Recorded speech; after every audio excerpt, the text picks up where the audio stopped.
you can trust. From site prep and grading to drainage solutions and land clearing, we've got the equipment, the experience, and the dedication to get your job done right, on time, on budget, and with results you can count on. Serving both residential and commercial projects, we treat every site like it's our own. Ferguson Excavation, building strong foundations for your future. Contact Brian Ferguson at 317-538-6686 today. Ferguson Excavation, digging deeper, building better. If you know what this feels like and sounds like, well, I think it's about time to get your hands on your very own Gandalf bat. Every single bat has its own special personal touch. Whether it be your name, your team color, your own specs, or even your team logo. You just tell me what you want, and it goes on the bat.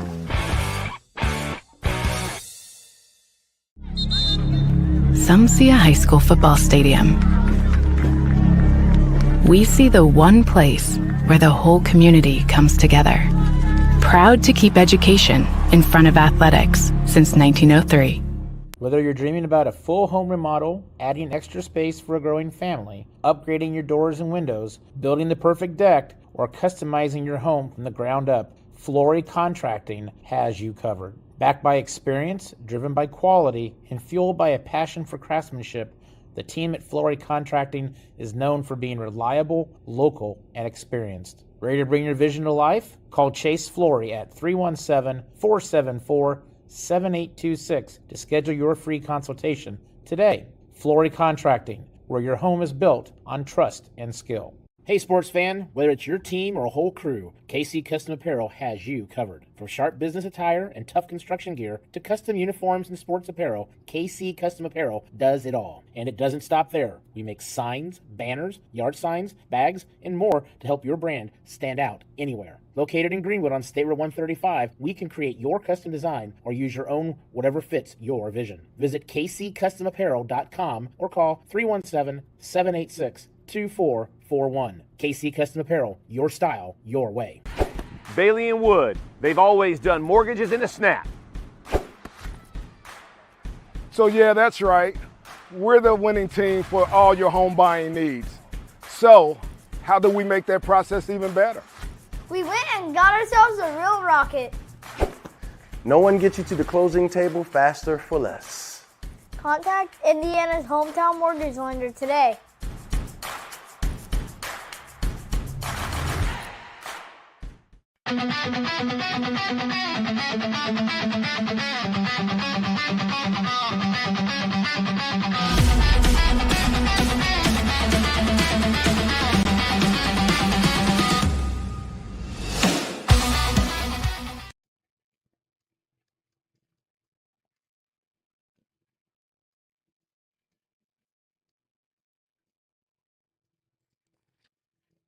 Good evening and welcome to Inside the Lines broadcast, the IHSAA Sectional 31 Championship football game brought to you by Dave and Abnett and Bailey Wood Financial and Mortgage Lenders. Our thanks to them for making tonight's broadcast possible.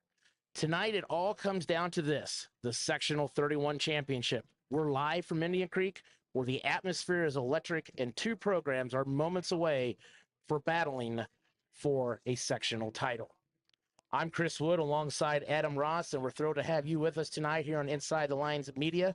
This matchup has everything, Adam, contrasting styles, big-time playmakers, and two teams that have proven they belong on this stage. Yeah, both teams have had different routes here to get to the sectional championship this evening. You mentioned contrasting styles. If you look at it on paper, both teams are dominant on offense and defense at the line of scrimmage, but how they score is vastly different.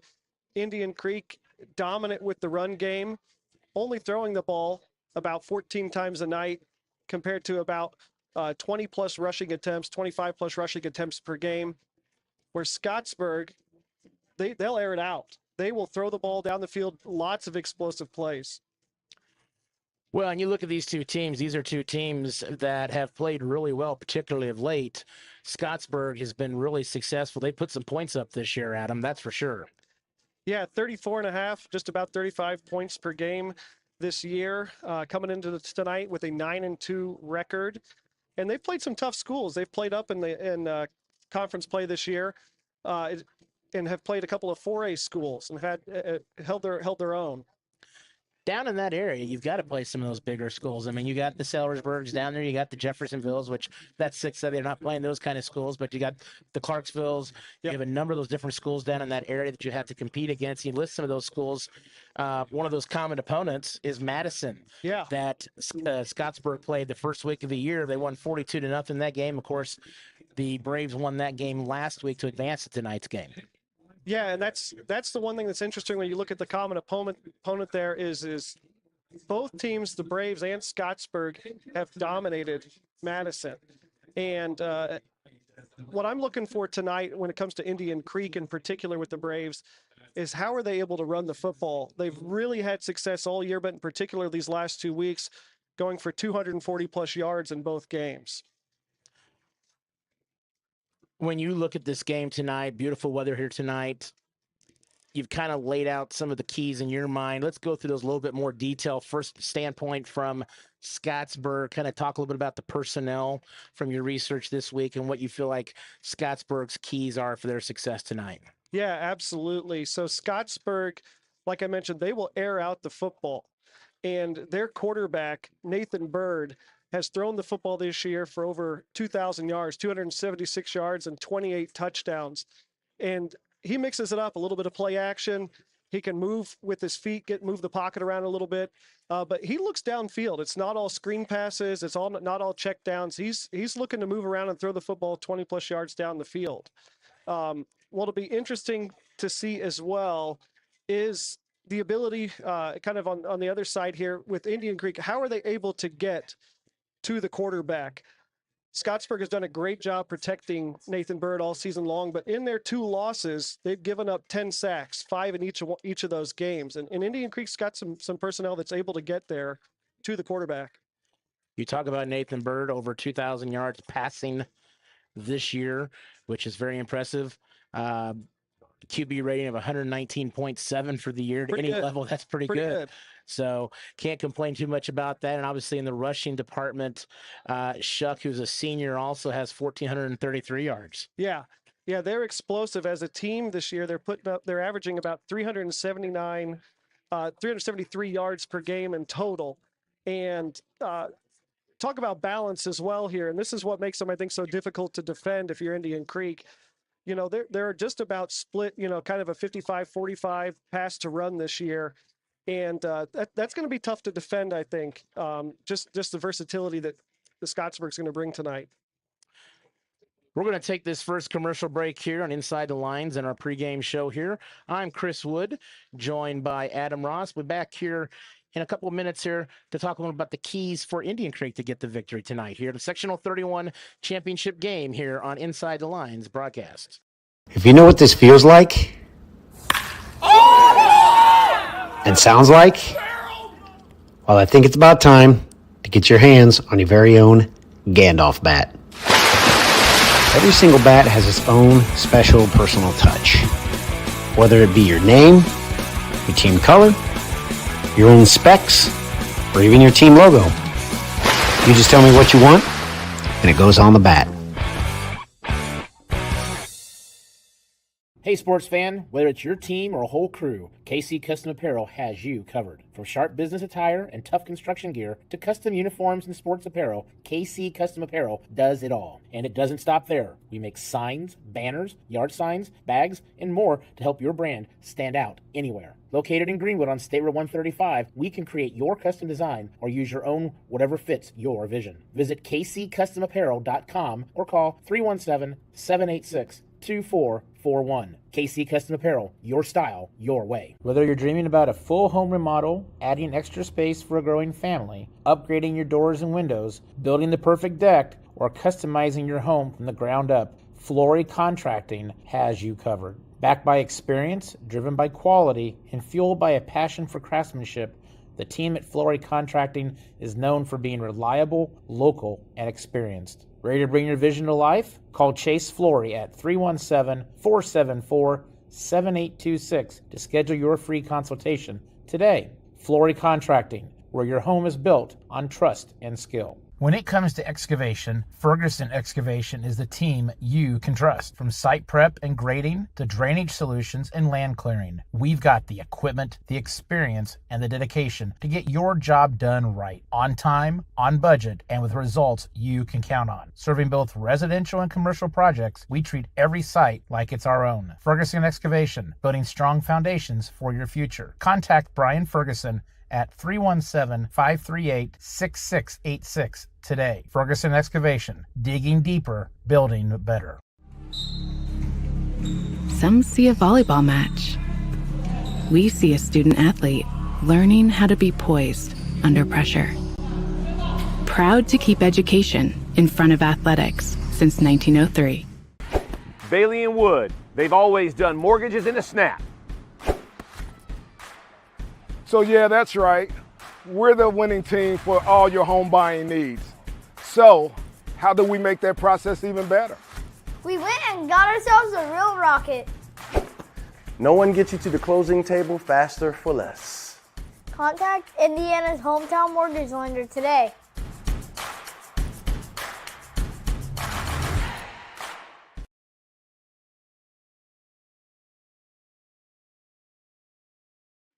And welcome back here to Indian Creek High School. Chris Wood, Adam Ross here on Inside the Lines Media.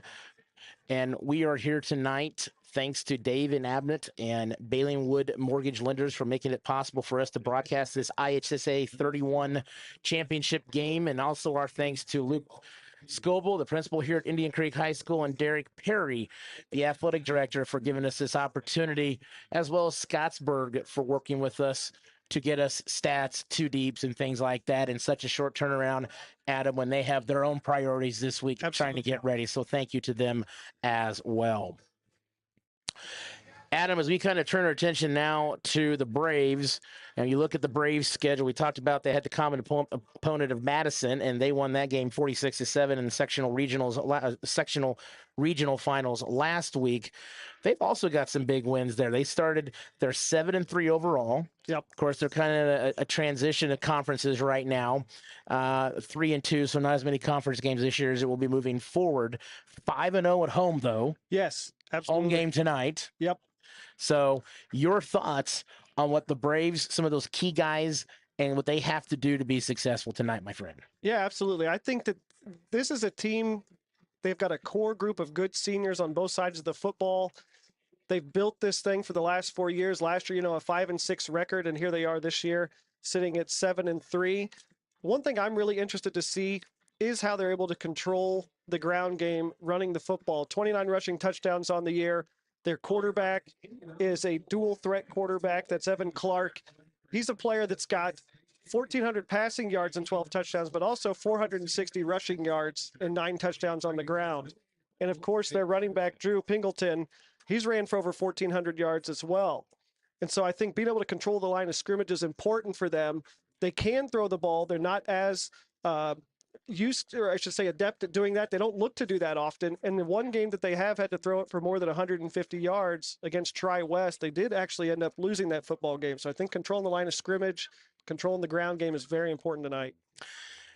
This is one of those games where I think it's going to come down to how much playing the bigger schools does it truly prepare you? Yeah. Sometimes you get that perception as a coach out there, and we're both coaches in different perspectives, that playing the big boys, sometimes it may not be the best, but from a final score standpoint, but sure enough, Scottsburg has had success against those big schools, as you mentioned earlier. Whereas Indian Creek has not played as many large schools. They've stayed more in their lane, so to speak, this year, but they're playing really well right now. Yeah, they really are. They've hit their stride at the right time. One thing that I think is really pretty interesting about Indian Creek this year, when you talk about the turnover margin, they've only turned the ball over 7 times, and those are through the air with interceptions. They have not given up the ball on the ground with a fumble. And so I'm interested to see, kind of conversely with Scottsburg on the defensive side of the football, a team who's forced 9 fumbles this year. Can they get their hands on the football, get on the ground, and force some turnovers, or is it going to be a pretty clean game? And as we talk, look who's taking the field. Scottsburg out there. Scottsburg out there first in the center of the field with their flag as well as the United States flag, the American flag there in the center of the 50-yard line as they make their way to here in this stadium. For those of you who are not familiar with Indian Creek Stadium, it actually runs east and west. Yep. If this was August, that would be a major problem for a football team. Absolutely. This time of year, it is not a problem. We're playing in November, so they are going over to their northern sideline, and Indian Creek will be on the south side of the field as their sideline. So what do we call this, Chris? Normally north and south, we say it's running uphill, running downhill. I guess we're running side to side tonight. I think it's side to side is a good way to say it. Yes, like that for sure. But as you can see, the Indian Creek Braves are about ready to make their way into the stadium as well.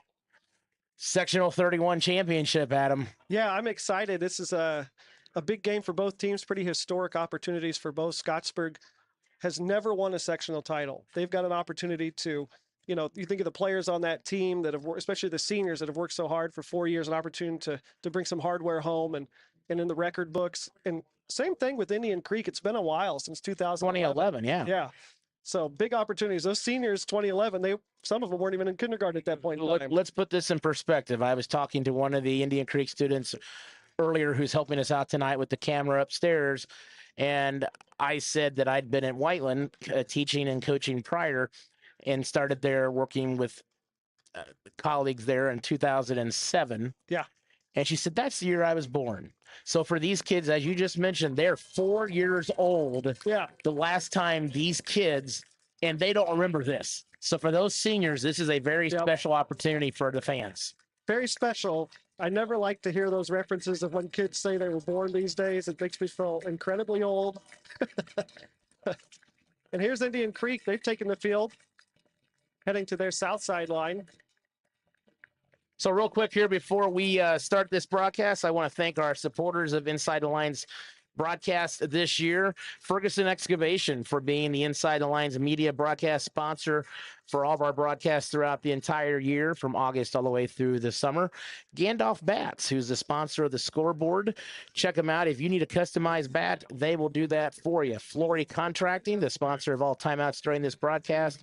Dave and Abbott and Bailey and Wood Mortgage Lenders. Contact Dave and Abbott and Bailey and Wood Mortgage or get your home loan started at WeDoMortgageRight.com as well as KC Custom Apparel.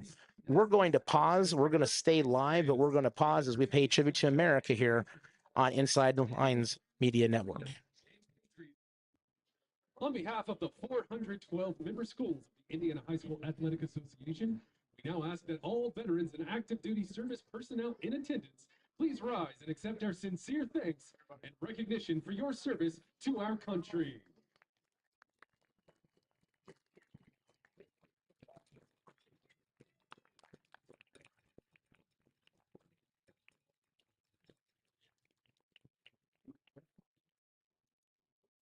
And now, ladies and gentlemen, we ask that everybody please rise, remove your hats, and face the flag in the West End Zone as we honor America with the playing of our national anthem.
Very nice tribute there to our nation. It was fun to see the veterans honored there for a moment. There were a lot of them in the stands there.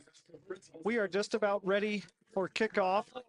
Both captains from both Indian Creek and Scottsburg about to approach the middle of the field here to meet with the head official and do the coin flip, and we're just about ready to get started. Chris mentioned a beautiful night here in Trafalgar, Indiana. We had some weather earlier. We thought it might have an impact on this game when we were looking at it just a little while ago and earlier today even.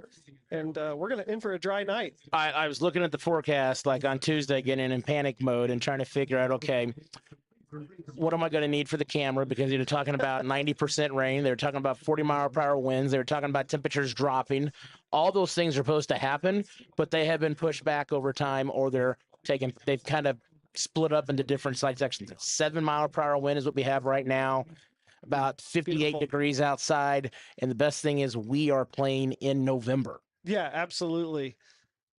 Not a lot of teams that are able to do this time of year. And we've talked about how special this is, and I'm excited. I've been looking forward to this all week, Chris, and I think we are in for a very competitive football game tonight. I think it should be a competitive football game. These are two teams that are playing really well right now, and it's going to be it's really two different styles of play, as I think you mentioned in the pregame. But ultimately, who's going to get the advantage? And I think one of the keys from an India Creek standpoint is they're playing at home, they're undefeated at home. Yeah. But at the same time, Scottsburg has played some tougher talent throughout the year. But that's a long drive up on a Friday afternoon. How do you come back from that? Yeah, it is. I mean, it's a huge. I don't know if it's a huge deal, but I was talking to a couple of kids, and it's an hour and 45 minutes. Yeah, it's yeah. I think it could be a factor. You've got like you mentioned, the home field advantage here. Indian Creek 5-0 at home. They've got a good crowd out here tonight, ready to support on their Braves. And this is the first meeting between these two schools ever. First meeting. Can't think of a better time for it to take place. Yep.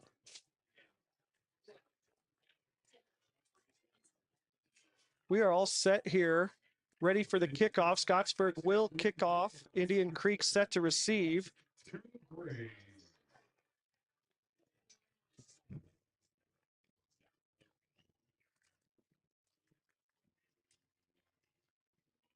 Officials handing the ball here to the Scottsburg kicker.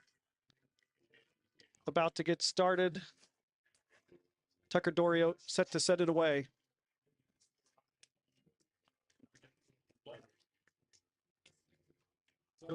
So the Braves will be filling it to their east side of the field, going east to west.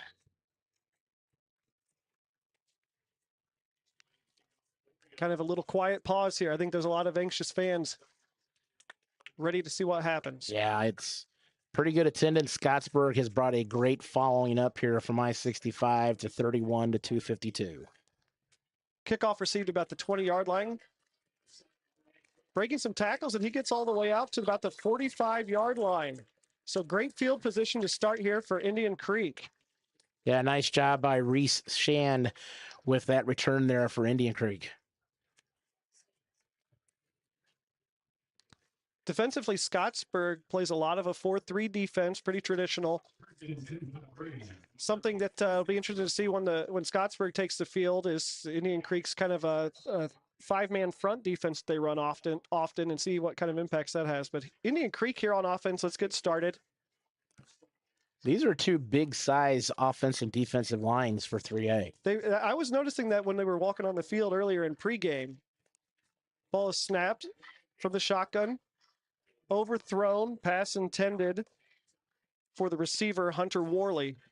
So interesting there, dropping back to throw on the first play of the game. Yeah, back there defensively, it was 88, Tyler Roberts for the Warriors. And Davis, you were trying to thread the needle there 1 against 2 in that situation ultimately. Yep.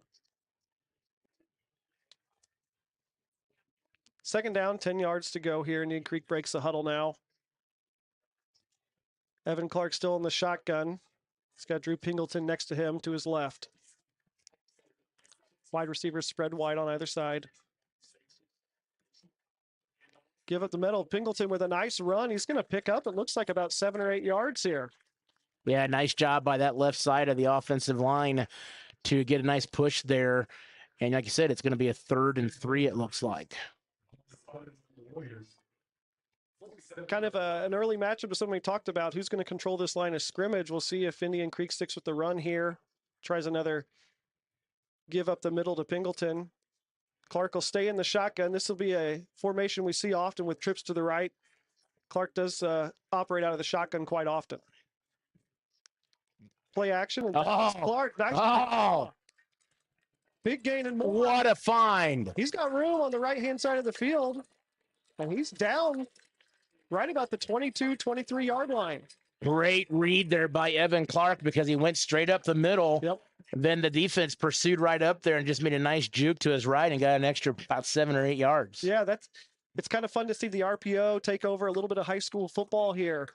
And you can see some of the elements of the college game, even in this offense here this evening. Yeah, it's interesting to see in the last 10 years how much the game has evolved. And it's filtered down from the pros, obviously, down. 1st and 10 here for Indian Creek. Inside give to Pingleton. He's on his feet, breaking. Oh, man.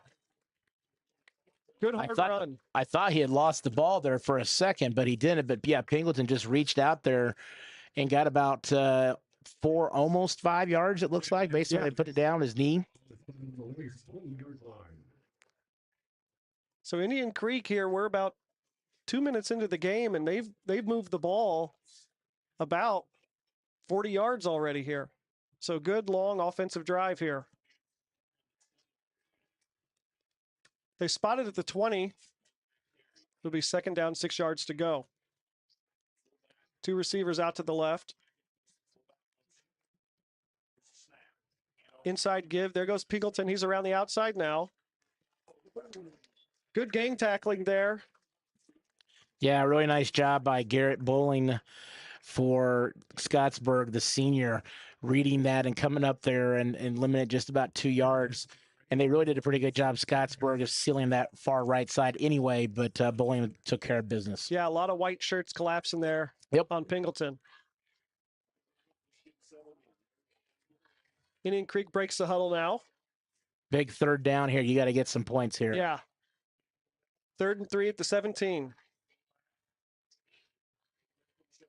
Snap, and it's another quarterback draw. There goes Clark. He's finding. He's got it. He's going. He's got it. Touchdown. Touchdown for Evan Clark. Wow. You know, the most impressive thing about that play right there, Adam, was the patience he had. Yeah. Because he saw it. He looked like he was going to go left, and all of a sudden he turned right before he got to the line. Yep. And then it parted for him. Good job by that offensive line, creating some nice holes, some nice gaps. But like you mentioned, very patient running. And for Evan Clark, that's going to be his 10th rushing touchdown on the season. You couldn't have asked for a better start if you're Indian Creek. No, you could not.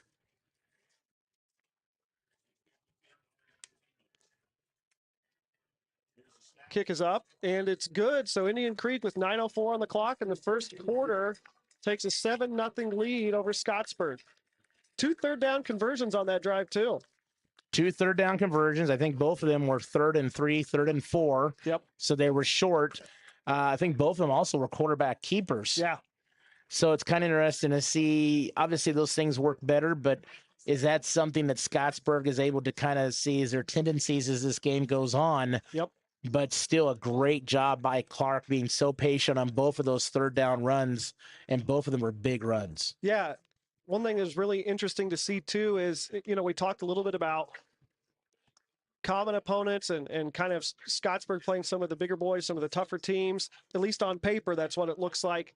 That offensive line from Indian Creek held up very well on the first drive.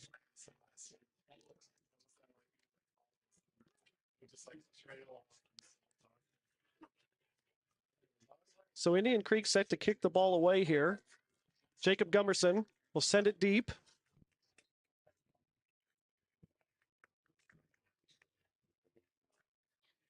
Kind of a pooch kick here. Yeah.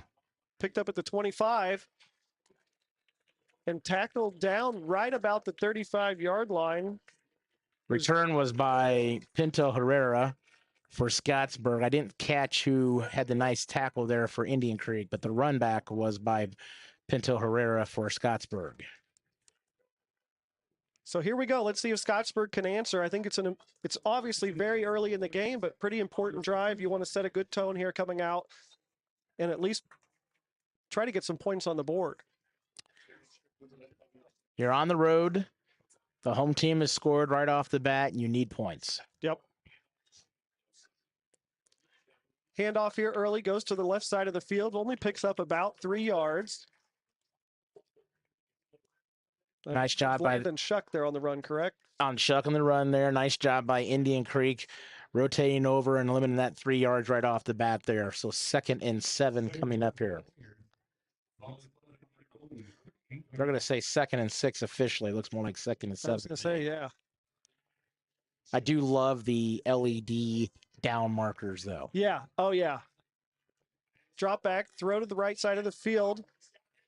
Big catch and run, nice tackle, but a first down right at the midfield at 50-yard line, and that was Matthew Wicke on the reception there. Yeah, Grady Walker with the tackle there, but nice job by Wicke getting out there around the right side in the flat and pulling that in that wheel play and getting that ball pulled in and going. First down, obviously, as a result for Scottsburg. Yep.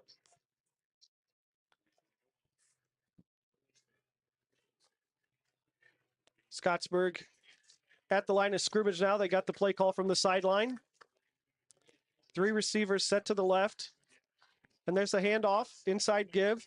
Nice run right there by number 5, Landon Shuck, and he's going to pick up another 5 or 6 yards here. Just grind it out. A nice balance here to begin the drive offensively. 1 pass, a couple runs, as expected. And this might be the area on the field where you look to see Scottsburg maybe take a shot. They've had a lot of explosive plays this year down the field, and they're kind of set up for you here on a second. That's it. You're 2nd and short right here. If you're going to do it, this is one of those places you take advantage of it right here. Absolutely. Empty backfield with the shotgun. There he goes.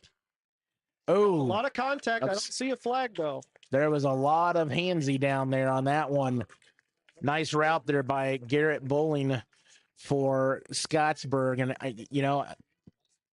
it's one of those that you could probably not argue one way or the other. Yeah. But they're going to let them play like that. They need to make sure they play like that the whole night. Exactly. Just be consistent with it. And we'll find out if that's how they continue to play it. But you called it, and you said they might take a chance there. So now it's still just short, 3rd and short here, about 3 yards to go. Yep.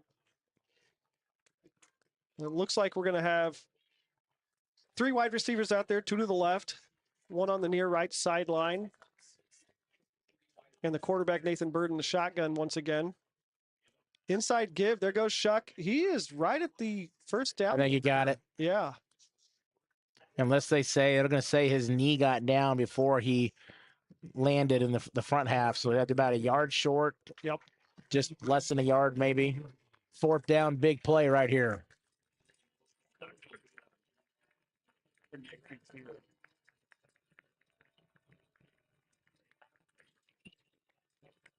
So it is 4th and very short.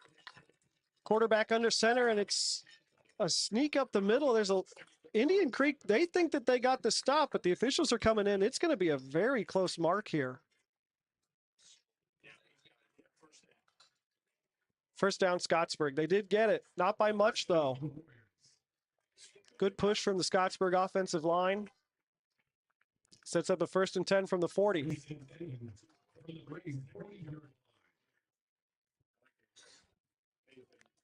Bird gets the play call from the sideline.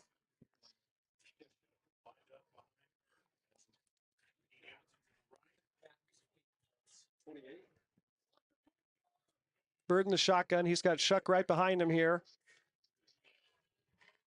Takes the snap, drops back. Good pressure from the Indian Creek defense, and they get to him. A couple of different Braves got to the quarterback.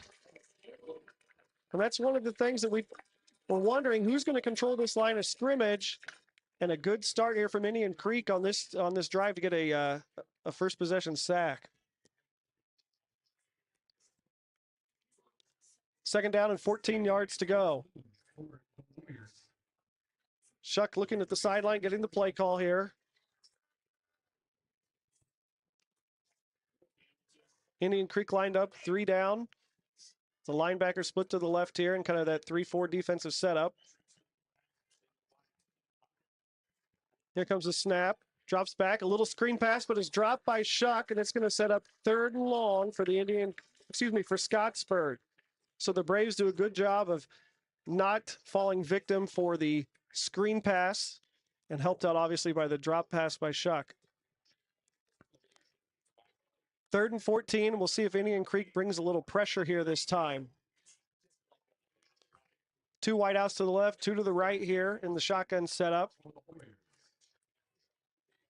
And Shuck deep behind the quarterback. Takes the snap, drops back, he's looking. Rolling to his right, he's in trouble and he has to throw it away. Great job by the Indian Creek defense, the Braves. The ball was actually almost intercepted right there by Brandon Dye, the linebacker for the Braves. But it's going to set up a 4th and 14. And Indian Creek does a great job of getting the stop on Scottsburg. Scottsburg had some good momentum. That was about a 4.5-minute drive. Yeah, big play there. Sorry, I'll be straight out and say we had a very unique situation where the visitor score went to the home went to the visitor, and it was trying to prevent confusion for our viewers at home and trying to figure out why it said Scottsburg was up and we're talking about Indian Creek being up. So hey, our thanks to Andrew Summers for catching that here at Indian Creek, and we've revised that for everyone. Little kick there. And it's going to go out of bounds off the 10-yard line. So coming off his foot, I thought it looked like it. It looked ugly. It didn't look great. But you know what? For bowling, that went exactly where you want it to go. Absolutely. So the Braves are going to start deep for the start this second drive after the first one runs down for a touchdown. Yeah, it'll be interesting to see what Indian Creek does here to try to get themselves out of a little bit of a jam. I anticipate similar to what we saw in the first drive, some inside zone runs and potentially a couple quarterback draws. Indian Creek comes to the line, 2 wideouts, split to the right. I think they got a generous spot. I thought they were inside the 10. They're saying they started at the 10. Inside give, Pingleton, great job by the Scottsburg defense collapsing. There was about 3 or 4 of them there. Yeah. Took Pingleton down, I think, after only about a yard or 2 picked up. Scottsburg did a really nice job of clogging that up immediately. And, of course, Indian Creek's being a little bit more conservative probably here. You don't want to have any turnovers here, but that first play kind of sets the tone for the first 3 snaps here and to see if you can get a first down or not. But nothing successful in that one there. They break the huddle. We've got 2 wideouts split to the left. And Evan Clark in shotgun again.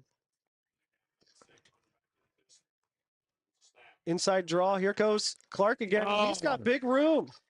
He picks up about 8 yards on that and a first down for the Braves. So we've seen that kind of inside zone run, quarterback draw work 3 times very successfully here. Yeah, big run there by Clark. And then also for Scottsburg, one of the guys that got in there, Jacob June, the 5'11" senior, did a nice job of, I don't know if it was, I'm pretty sure it might have been, pretty sure it was Jacob June.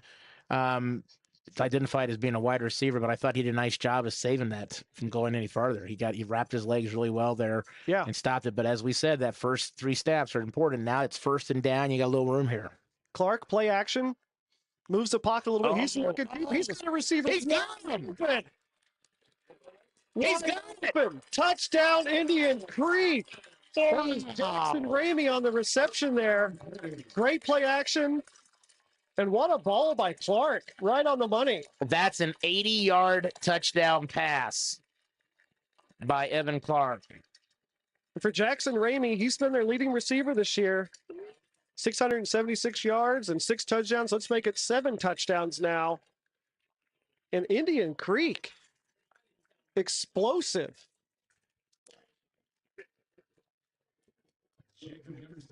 So with what a throw. Unbelievable. Perfect. So we're set up for the extra point here. And the kick is good by Gummerson. And we have a 14-0 game with 3:25 to go in the first quarter. What's your thoughts here initially? Well, I think Indian Creek has done a really nice job of being patient offensively. They haven't done anything flashy until that last pass by Clark. Yeah. Everything else has been quarterback keeper, run, and I think one other pass. As you said, balance. Yep. But that pass by Clark was about as perfect of a pass as I may have seen all year in high school football. That was a beautiful pass. That ball went 40 yards through the air, 45 yards through the air. I mean, it was right in stride. Beautiful throw. And those are sometimes, that when you're that wide open, we've all seen it. The concentration has to be there from the receiver because you've got the big eyes on the end zone already. You've got to make sure you come down with it. And Ramey did a fantastic job. Yeah, Ramey pulled that in stride. And I wasn't sure he was going to get pulled from behind down, but there's too much adrenaline going on that. So you're not going down. Indian Creek sends it away. They kick it deep this time. Scottsburg will return it from about their 4-yard line. That's Matthew Wicke on the return. And he's not going to make it out to the 20. Stopped just short at the 19. Yeah, great job there by Eli West for Indian Creek to get up there. Wicke had a little room there, and he cut back to the middle. But Eli West, the junior, was there, the defensive back and backup quarterback, to take him down. So if you're Scottsburg here, you've got the deficit, you're on the road, it's early still. What do they need to do on this drive to be productive and successful? What's a win for them on this drive? You got to score. You got to get some points in some capacity, I feel like. But I think the biggest thing is you got to be balanced. I don't think you have to get it all in one or two plays. They've done that this year. You look at their scores, they've easily done that, but I don't think they have to. They can just grind it out here as they're doing on this first play around the left side. Little inside give.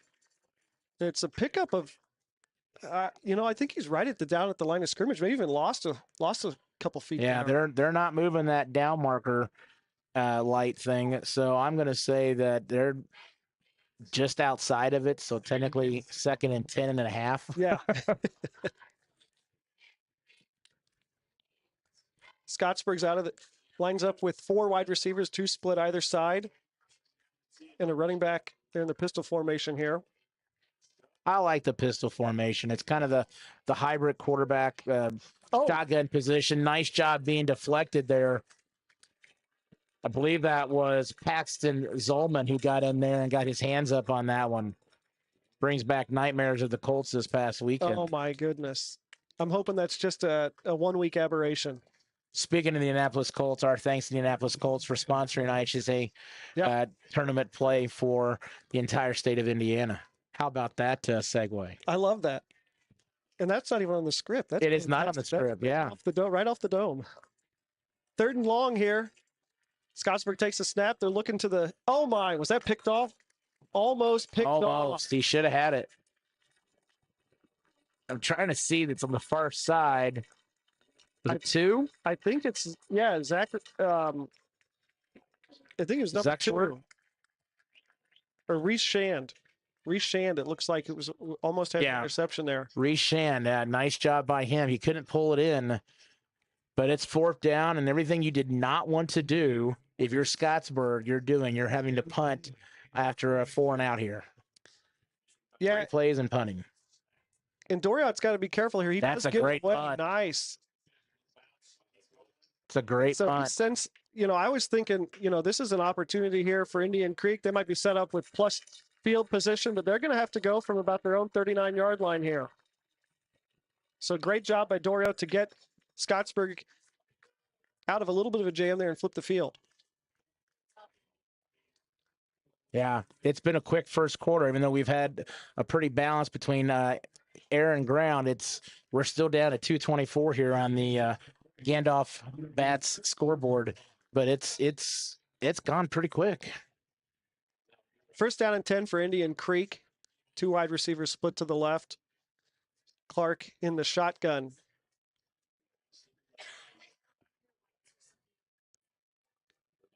Snap, inside give here. It looks to Pingleton, and Scott Hank tackles him. Great job there by 79. Jaden Jimenez Downing, the big fella, 315-pound freshman, 6'1" freshman, was in the backfield as a tear on that play for Scottsburg, and the result was a yard loss almost too. Great play by him. So if you're Coach Kyle Mullins, how happy do you have to have a 6'1", 350-pound freshman? Well, the future is bright. Very bright. 2nd and 11 here, trips to the left for the Braves. Clark's going to move the pocket, roll out to his left. He's going to fire. Oh, just over his head. Intended receiver on that one was Hunter Worley, yeah. Right? Yeah, Worley just a little bit over him by about 2 yards over his head to get that one. So now you're looking at 3rd and long here, 3rd and 11. Yep. Ultimately, you don't take any chances here. I really think you keep it on the ground. You got a 2-touchdown lead here. And you can play it a little more conservative in this situation versus having to pick off and have a chance from running back. Yep. Defensively here, 4 down. Oh, and it's going to be another inside quarterback draw by Clark. He's got the marker and he picks it up. Wow. Wow. I was just about to say, I wonder if Scottsburg's going to bring a little extra pressure up, and they didn't bring any outside blitzers or anything. So, again, he was just patient around that right side, and then he kind of slipped out around the far right, close to the Scottsburg sideline there, and just kept those feet driving. 1st down, Indian Creek. They're at the Scottsburg 49 now. I've been really impressed with Indian Creek's ability to control the line of scrimmage. They had that one play on this drive where they lost a yard, but beyond that, they're pushing the defensive line back. 1st and 10. Clark's going to take the snap from the shotgun. He'll give it to Pingleton, and another good job by the Scottsburg defense here. Yeah, that was a herd of Warriors back there. But again, the freshman, Jacob June, back there, number 99. Excuse me, the senior back there, 99, to be involved in that tackle, leading the charge. He's somebody to watch tonight, too. He's the team leader in sacks. He's got 8 sacks this year.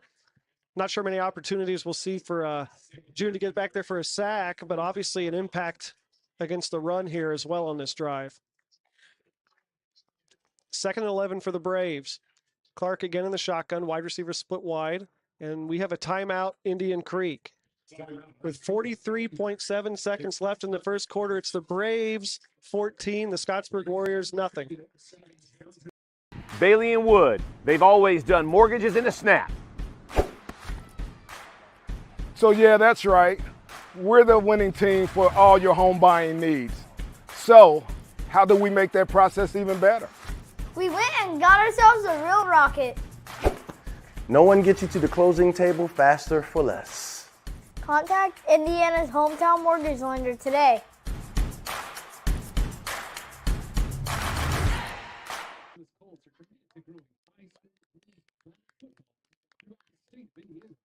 To learn more about the Colts can support girls flag football opportunities.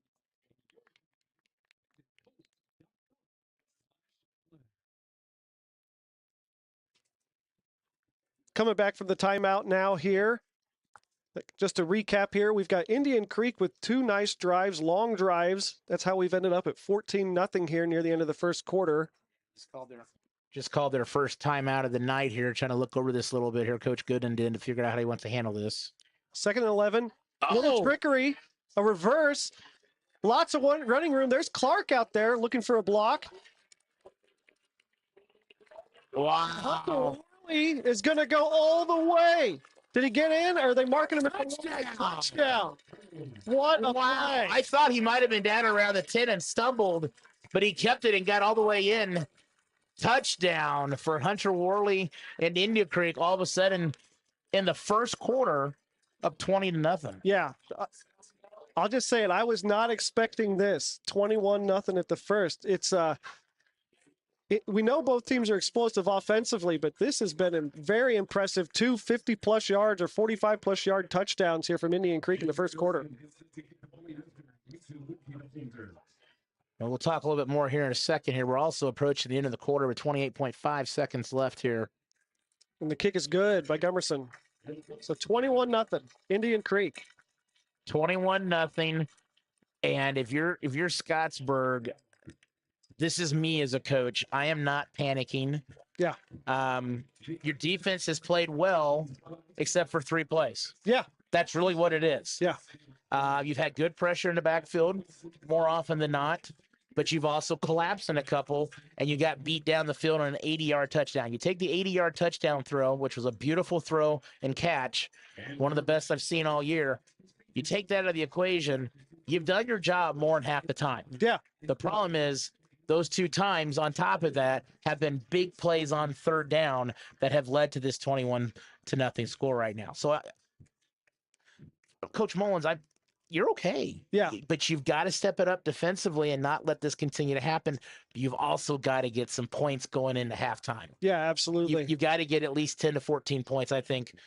And even though it's 28-14 at halftime, I think you're okay with that. Yeah, absolutely. So we're set to kick it away here.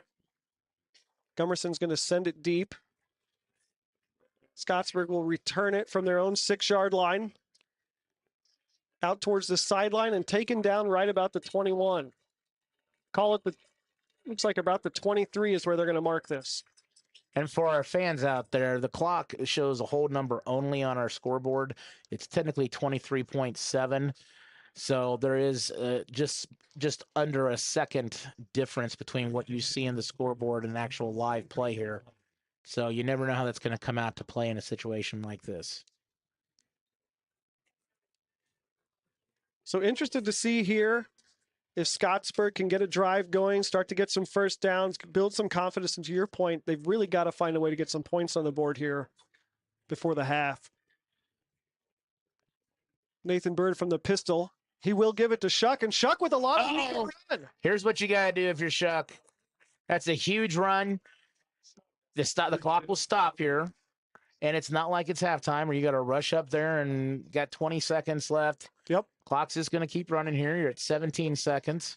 We'll see if they try to run a play here before the end of the first. They will. Another inside give to Shuck. He's out around the right-hand side, but a whole gang of Braves right there on the tackle. Yeah. Alec Burris, the junior, was there waiting him on that left side there, the defensive left side, and just shut that down. And that's going to take us to the end of the first quarter here. At the end of one, it's the Braves from Indian Creek 21, the Scottsburg Warriors nothing. Dreaming about a full home remodel, adding extra space for a growing family, upgrading your doors and windows, building the perfect deck, or customizing your home from the ground up, Flory Contracting has you covered. Backed by experience, driven by quality, and fueled by a passion for craftsmanship, the team at Flory Contracting is known for being reliable, local, and experienced. Ready to bring your vision to life? Call Chase Flory at 317-474-7826 to schedule your free consultation today. Flory Contracting, where your home is built on trust and skill. Some see a high school football stadium. We see the one place where the whole community comes together. Proud to keep education in front of athletics since 19.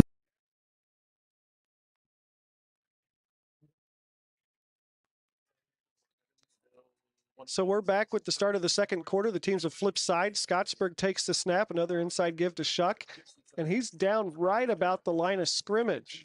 Yeah, no gain there at all on that play there. So now all of a sudden, after a big first series there, of the first 3 plays, and getting that first down by Shuck, no success the last 2 plays here, and it's a 3rd and long, 3rd and 9. Now let's see if Indian Creek brings a little bit of pressure here defensively. I noticed Scottsburg's Uno cards over there. Yeah. So I'll call them. Takes me back to the days of Out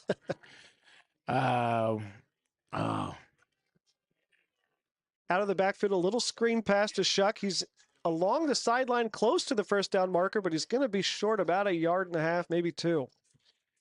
So 4th and 2. I think we're looking at four down territory right here at this point. Yeah, Shuck pulls that in there. Green had a nice job of closing it off there. It's 4th and 2. I think you're going for this. You're down 3 touchdowns. Yep. You got nothing to lose right now. You're at midfield. It's not like you're doing it at the 20 or 30-yard line.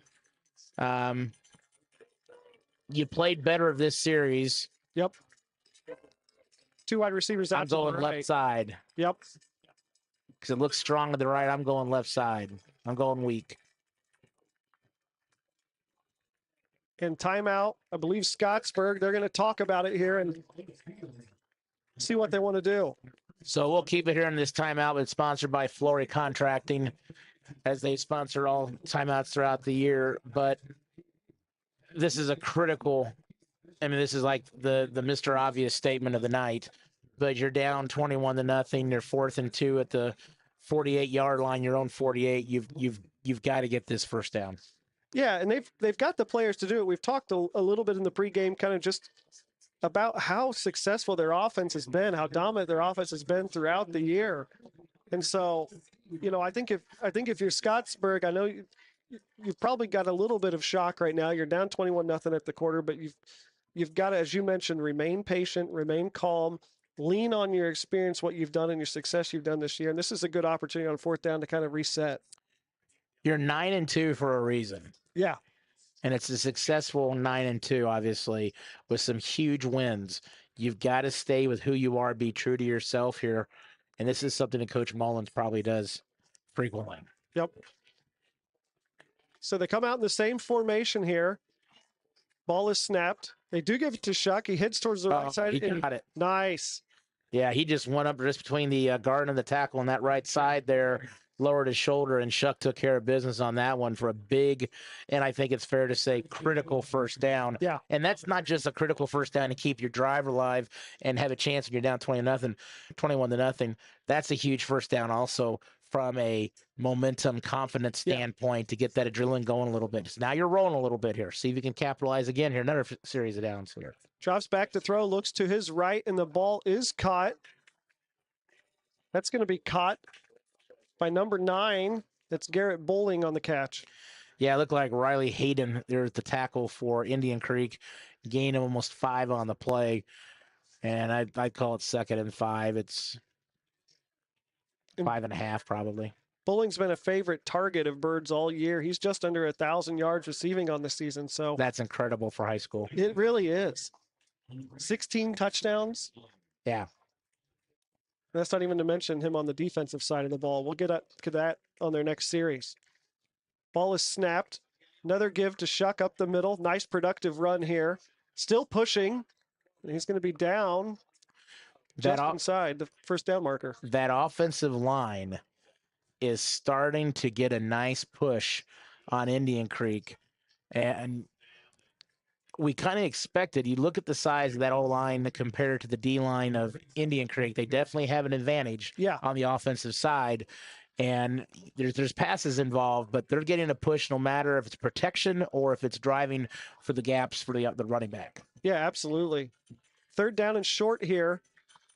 Another handoff. Outside run here for Shuck. He's met right at the 39, right at the marker. I think he's got it, but he was sandwiched.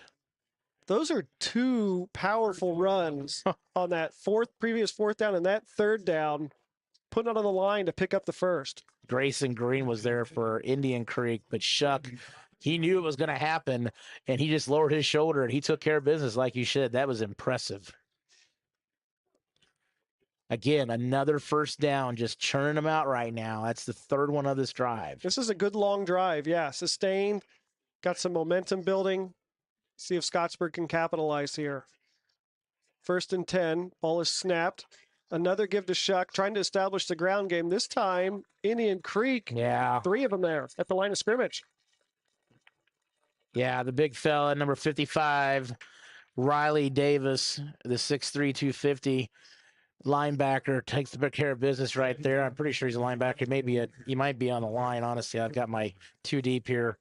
But the boy took care of business there in that situation. Defensive end. Yeah.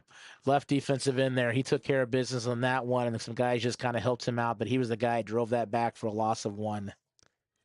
So we're set up with 2nd and 11 from the 40. 5-man front here defensively for Indian Creek.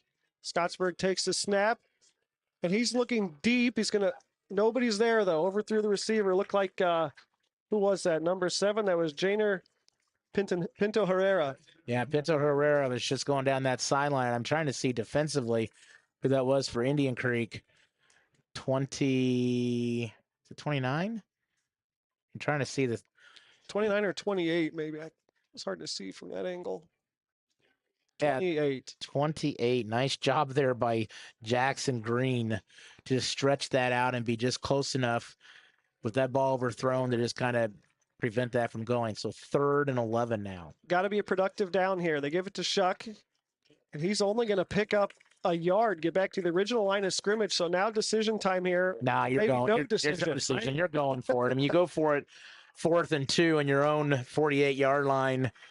You've got to go for this for sure. So Indian Creek has done a nice job with their defensive backs. They had the deflection in the previous drive in the first quarter on a critical 3rd down. They just had a great job by Jackson Green on that long ball. We'll see how they defend here on 4th down. And conversely, how's Scottsburg react? 5 wide receivers. Yeah, 5 wide receivers. I think I'd be playing back here and just contain defensively. Quarterback steps up. He moves the pocket. He's looking deep, and there's nobody there, and nearly intercepted. Nearly intercepted. Nice job by Indian Creek being patient there. And I think it was number 30 or 32, Braxton Edwards, who got some pressure to kind of force him to roll out there. Yeah. And he didn't want to. And pretty impressive pressure. They didn't bring anybody extra. It looked like 4 men, and those defensive ends collapsed on him, like you said. And so now Indian Creek takes over here. 7:16 left. At the 39. Yeah. Their own 39. And in one aspect, you love that Scottsburg was patient. They got a sustained drive. Unfortunately, ultimately, nothing came from it. And you look up, and that drive took about 7 minutes between the 2 quarters there. Yeah. So now you're in that category where you have to stop. Play action, a quarterback draw here by Clark. He's got room to run. Tries to hurdle the defender there near midfield. Oh, I tell you what. Great job there by Shuck. And he's amped right now.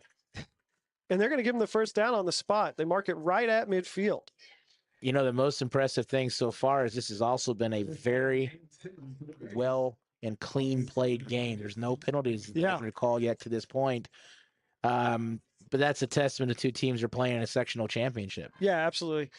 And veteran teams, both with some good senior leaders on both sides of the ball. So 1st and 10 here, 2 receivers split either side. Clark's in the shotgun. He's got Pingleton to his right. And he'll give it to Pingleton, who goes up the right side inside the tackle there, and he's going to pick up about 4 yards on that. Yeah, Pingleton did a nice job there around that right side. The line did a nice job getting some push there. And Pingleton over 1,000 yards rushing this year, so nothing new for him to be productive here. Janer Pinto Herrera there for the tackle for Scottsburg, plays on both sides of the ball, obviously. And at this time of year, your best guys are out there on the field, that's for sure. You know, one thing I did want to bring up, we talked about on the last possession, was bowling for Scottsburg. Incredible receiver, 900-plus yards. Defensively, he's got 151 tackles this year. That's unbelievable. 151 tackles, 9 sacks, and 2 interceptions. Unbelievable. In 11 games. Yeah. It's incredible. He's all over the place. So, big down here. It's 3rd and 7 for Indian Creek. And this is kind of that spot we've seen on previous drives where Scottsburg has been susceptible to the big play. This would be a big momentum booster for them here, just to build a little bit of confidence defensively too, to force a punt. I think this is Shuck up the middle or Shuck to the left. In the shotgun, Pingleton's next to Clark. He takes the snap, and it's an inside give to Pingleton. And nice job by Scottsburg. Yes. Tackles him at the line of scrimmage. Scottsburg did a great job there in taking care of business. Joshua Thomas, the senior, was in there, as well as Mason Coulter for the Warriors there. And I think that was one of those plays that you don't want, that there's more negatives than positives that might happen. You don't want to take a chance there. Yep. I think that's Coach Gooden recognizing, and especially bringing the punt team on here. Hey, let's not give Scottsburg any unneeded momentum here. Take care of business. Your defense has been fantastic, and let's pin them deep. Ooh. Great punt. Great punt. Caught. Oh, muffed it. It might be. We'll see who's got it. Indian Creek's got the football at the 6-yard line. Oh, my. Great coverage by Indian Creek, but that's one of those situations you know, that's so deep. Christie should they just let that let that go over his head? And... You caught it at the 3-yard line, 2 or 3 yard line. Reese Shan did an awesome job of getting down there. I'm pretty sure it was Shan that got that based on how much he was hopping out of the huddle there, the scrum. So just like that, now you're at the 3-yard line, 2-yard line, with a chance to go up 28-0 if you execute here. So it looks like they're going to mark this at the 7. So it must have been muffed at the 7. I don't think they can advance it from there. So it's going to be 1st and goal, though, for the Indian Creek Braves with just over 5 minutes to go in the first half. 2 receivers split out to the left. And there goes Clark on another draw. Just kind of hops around. Yep. Nothing there. Nice job by Scottsburg to clog up that right side. So there's the turnover. You know, one thing we were kind of looking at, Scottsburg has done a fantastic job all year of forcing turnovers. This time, though, they're on the opposite side of it, and they've given it up at obviously an opportune time and have set Indian Creek up with a chance to go even bigger in before halftime.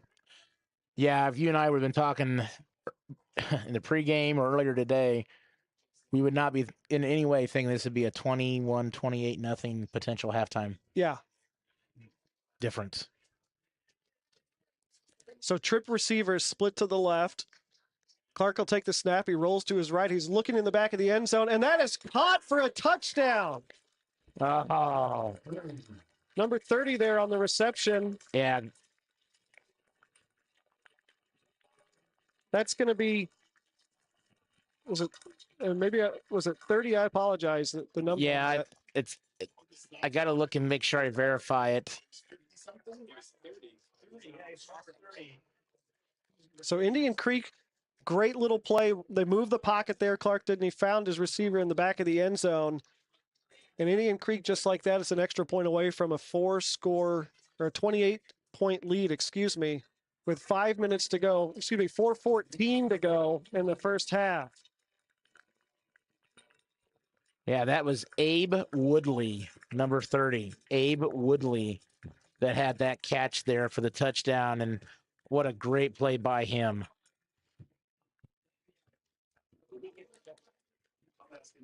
So 28-0. Scottsburg is in a absolute score now situation. You've got 4:14 before the half. You have to get some momentum going into the break. We talked pregame, their ability to score. A lot of explosive plays. They've thrown the ball deep a couple times, but without any success. And so, if you're the Warriors on Scottsburg's side, you know the time is now. The time is now. There is no tomorrow. That's the reality of it. There is no tomorrow. And the scary thing is that if you get this to 35, second half, it's running clock. Yeah. And that is almost impossible now. And that's the only negative. And I guess that's the justification of you get down that much, you don't deserve an opportunity to come back. But as a coach, it's really defeating to have that opportunity, not to have that opportunity, because there's so many things you want to try to do, and you have these X's and O's strategies. But in this situation, it's critical that you don't let them score again this half, and Scottsburg has got to score here and capitalize. Yep. I've been really impressed by Indian Creek's special teams coverage here. Scottsburg's had plenty of opportunities on kick returns here in the first half, and the Indian Creek defense has stopped them inside, the 25-yard line consistently. So Scottsburg now comes out. on offense. 1st and 10 from the 25. Trip receivers to the right, 2 to the left. They're going to throw it to the right. Set up a screen pass. The blockers really weren't there, though, and he only picks up about 4 on that. To their credit, though, I didn't think they were going to get 4. Yeah. And he did. Yeah. So, I mean, to me, that's a pretty positive play. You're right. There wasn't a lot of blocking there. It was good pursuit by Indian Creek on their left, the right side of the offensive side of the field. But they still almost got 5 yards on it. Yeah. Empty backfield here again now. 5 receivers out, 3 to the left, 2 to the right. Quarterback drops back. He looks over the middle. He's got an open receiver, and that's number 9 again. That's Bowling. He's breaking tackles. He's just taking them with him. Yeah. Bowling, the 6'3", 235, is literally bowling his way down the field and just keeping guys wrapped around his legs and just churning them Barry Sanders style. That's hard to bring down, 6'3", 235. I wish I was 6'3", 235. Me too. Me too. All right. 3:14 to go here in the half. So Scottsburg, you got to get points here. That's a huge play that gets you on their side of the field now. 38 yards away. Another screen pass, this time to the left side. Again, the defense just blows through the blockers. Not as productive. Yeah, outstanding play there by 35 Grady Walker. He just blew that one up, took him down for a loss of almost 3 on the play. Matthew Hamilton tried his best there, but you give the win to Indian Creek on that play. So this is 2 straight possessions. Scottsburg's been in plus territory. Yeah. And so you've got a couple good things. You've had some drives that you've been able to sustain a little bit, but no capitalization yet. Let's see what they do here on 2nd down. There's our first flag. And it's going to be on Scottsburg. False start, I believe. Yep, false start. And this is 2 possessions in a row now. They've gotten into plus territory. On the previous drive, it was negative plays with the run. We saw that just a moment ago, and now we have the penalty. And so you're looking at 2nd and 13.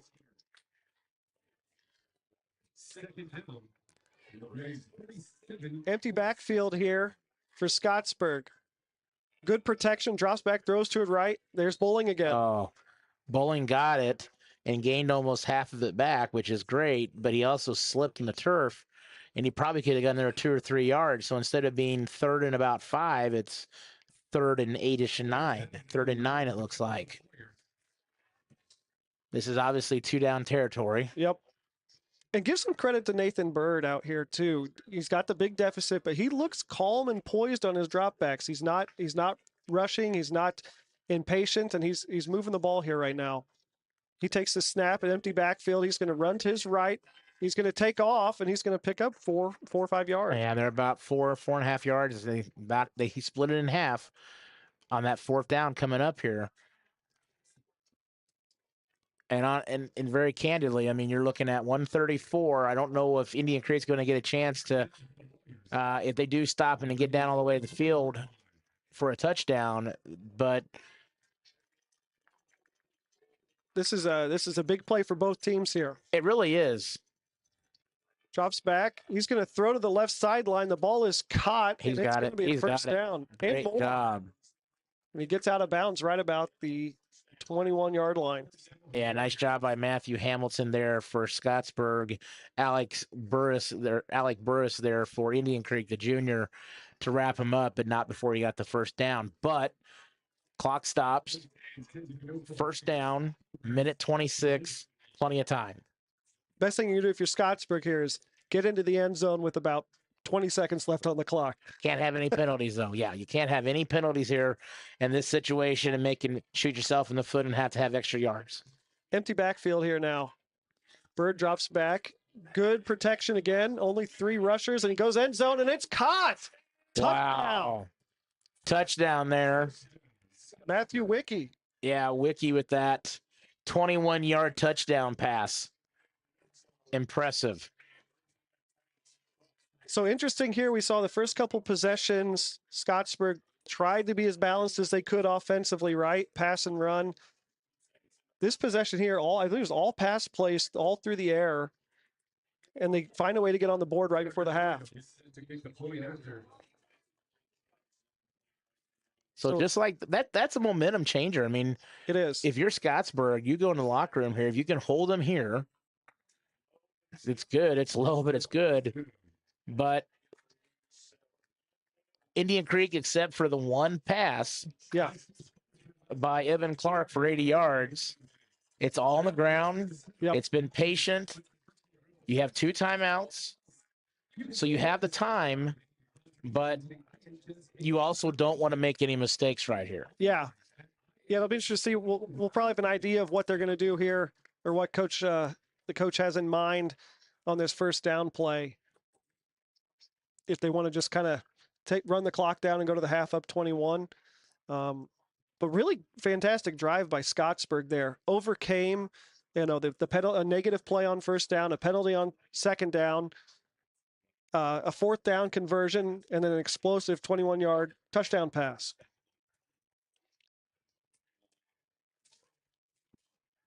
I think it's also got to be a confidence builder for him, because on that play right there, the touchdown play, Indian Creek only had a 3-man rush. Yeah. So Bird had a lot of time to stand back there and throw. Indian Creek had several people back in coverage, and they still found a man over the middle for the touchdown. So good momentum builder for him, probably. Yeah, if you can go in the locker room down 21, and as bad as that first half has been, you come out feeling pretty good starting the second half. And they'll get the ball to start the second half. Yep. So Scottsburg sent to kick it away here now.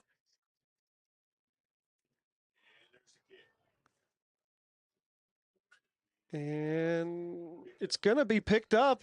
Oh, he stumbles out of bounds at his own 12-yard line. Or 17, excuse me, yeah.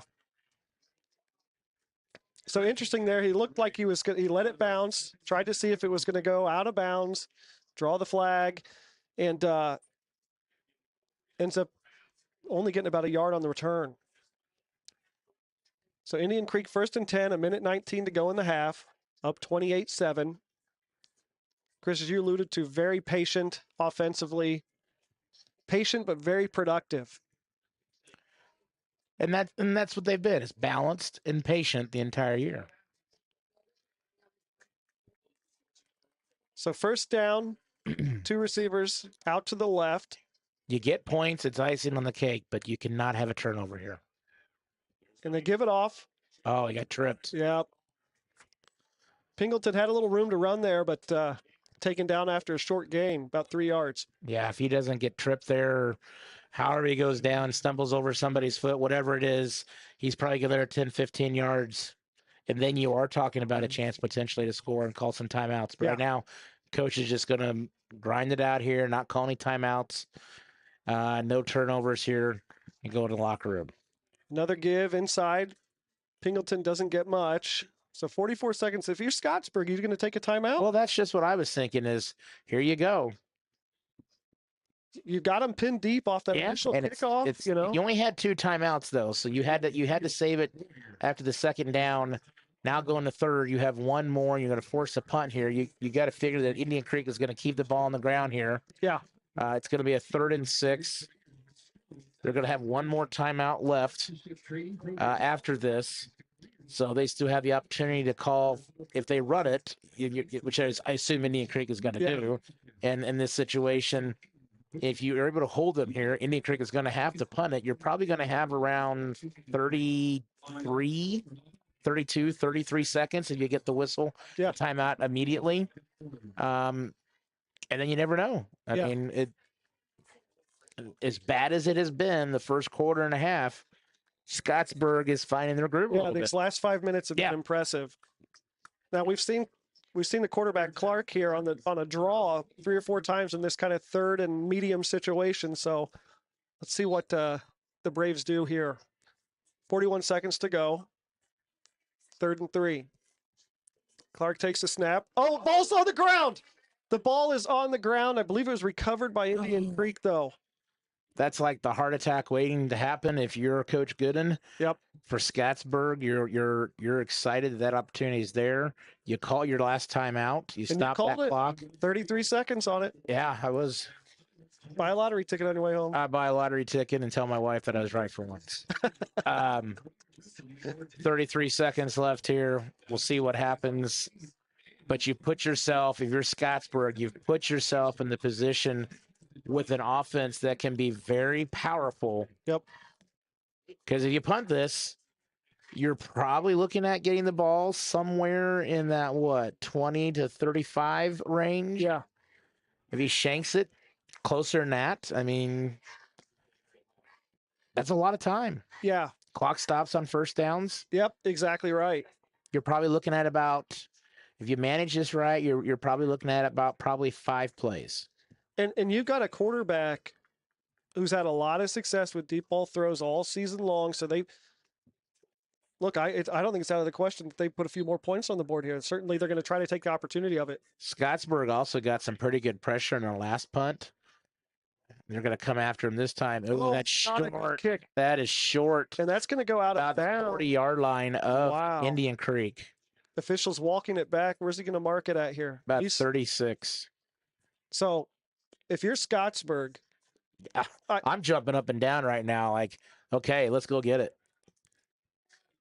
I mean, like we said, it's been 19 minutes of really ugly football. And then the last 5 minutes or so has been on both sides, offensively and defensively. Scottsburg's giving themselves an opportunity here going into the half. And Indian Creek has played well. It's not like they've played poorly or anything like that. I mean, Scottsburg just made a couple of plays here, and I think they've racked up their drive a little bit, their push a little bit on the line to their favor. Empty backfield, a deep drop, and ball's incomplete.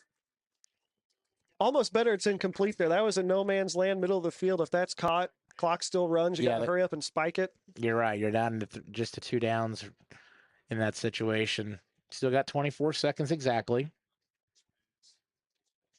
And no timeouts. So they got to move quick. If the ball is even if it is a first down, you got to hustle the line of scrimmage.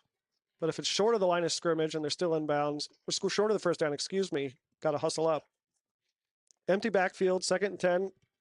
Looking over the middle, ball is caught. It's going to be short of the first down. Indian Creek gangs up and tackles him right about the 36. We're down to 13 seconds now, Chris. Yeah, they're going to get one more. He's going to snap this and go on 4th down is what he's going to do. Just put it down on the ground, stop the clock, give you one opportunity, and realistically, this is going to the end zone or something designed to get you to the end zone in this situation. So I think regardless what happens on this 4th down play, you've got to feel pretty good if you're Scottsburg going into the locker room, getting that momentum, some confidence. You can play with these guys. You can come back in this. And they've shown it here the last couple minutes. Ball snap, 4th down. Bird's going to, a deep drop. He's back near midfield. Oh, that's a block in the back. They didn't call it. He's going to heave it towards the end zone and knocked out. Pretty sure that was by our guy, Grayson Green, number 5, that knocked that out there. Great job by Indian Creek getting some pressure on that last throw there. And at the half, it's the Indian Creek Braves 28, the Scottsburg Warriors 7 here in the sectional championship game. You want to take this quick 3-minute timeout, and we'll transition into our halftime show, my friend. Sounds good. Back here in just a minute here on Inside the Lines Media Network.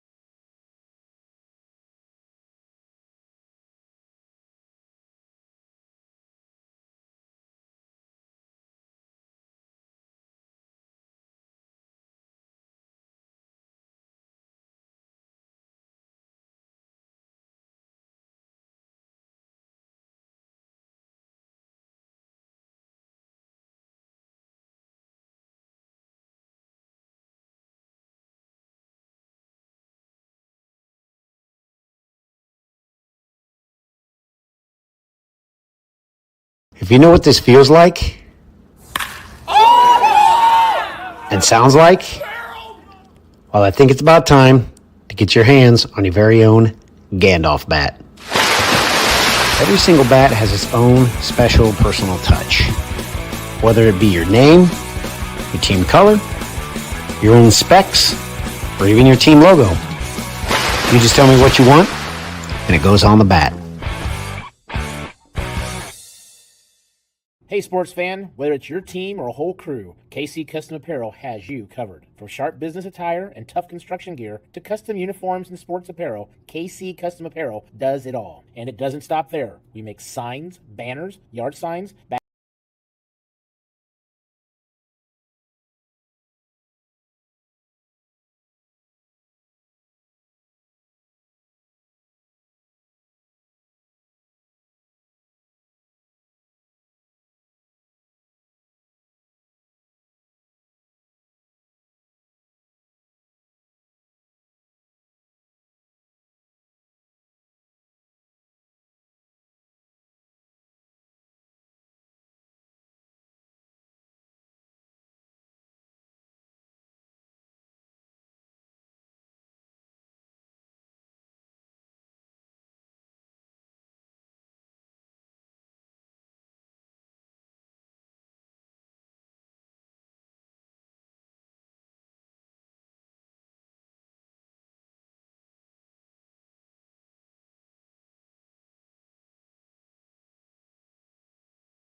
dreaming about a full home remodel, adding extra space for a growing family, upgrading your doors and windows, building the perfect deck, or customizing your home from the ground up, Flory Contracting has you covered. Backed by experience, driven by quality, and fueled by a passion for craftsmanship, the team at Flory Contracting is known for being reliable, local, and experienced. Ready to bring your vision to life? Call Chase Flory at 317-474-7826 to schedule your free consultation today. Flory Contracting, where your home is built on trust and skill.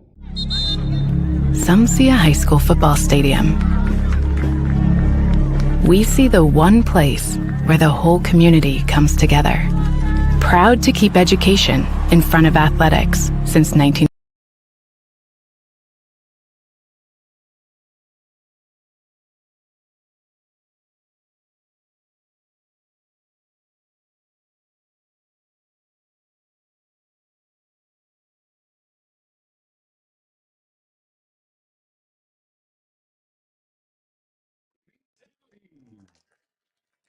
Welcome back here to Indian Creek High School halftime sectional 31 sectional championship game with the visiting Scottsburg Warriors getting a big touchdown there with about 4 minutes left in the second quarter. Still trailing 28-7 here as we're at halftime of the game. I bring in my colleague Adam Ross, and Adam, this was all Indian Creek the first quarter and a half, but we also talked during that time period that Indian Creek was playing well, but Scottsburg really wasn't. Yeah. It was just they got a couple big plays, a huge 80-yard pass from Evan Clark, nice run for a touchdown by Evan Clark. I mean, they just capitalized in a very calm, cool, methodic way, with the exception of the 80-yard throw. But Scottsburg wasn't making a lot of mistakes. There's only been one penalty in the entire half, but still down 28-7. Yeah, I think you wonder a little bit, you know, like we talked earlier, Scottsburg, this is their first shot at a, you know, they've got an opportunity to win their first sectional championship ever. And you come in here, a great home crowd environment here in Indian Creek.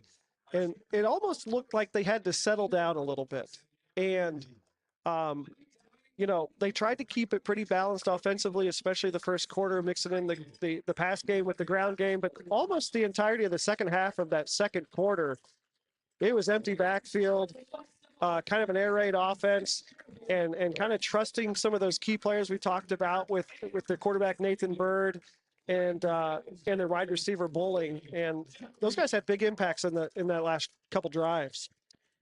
They really did, and when we start to look at what Indian Creek did so well, break down the play of their offensive line first.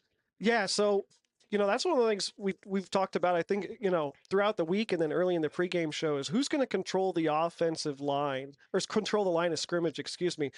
Indian Creek has done that throughout the night, whether it's inside zone runs with their running back Pingleton. He's done a nice job running between tackle and guard. But the one thing that's really impressed me with the ground game, probably more than anything, has been their quarterback, Evan Clark. You mentioned early on how patient he is as a runner.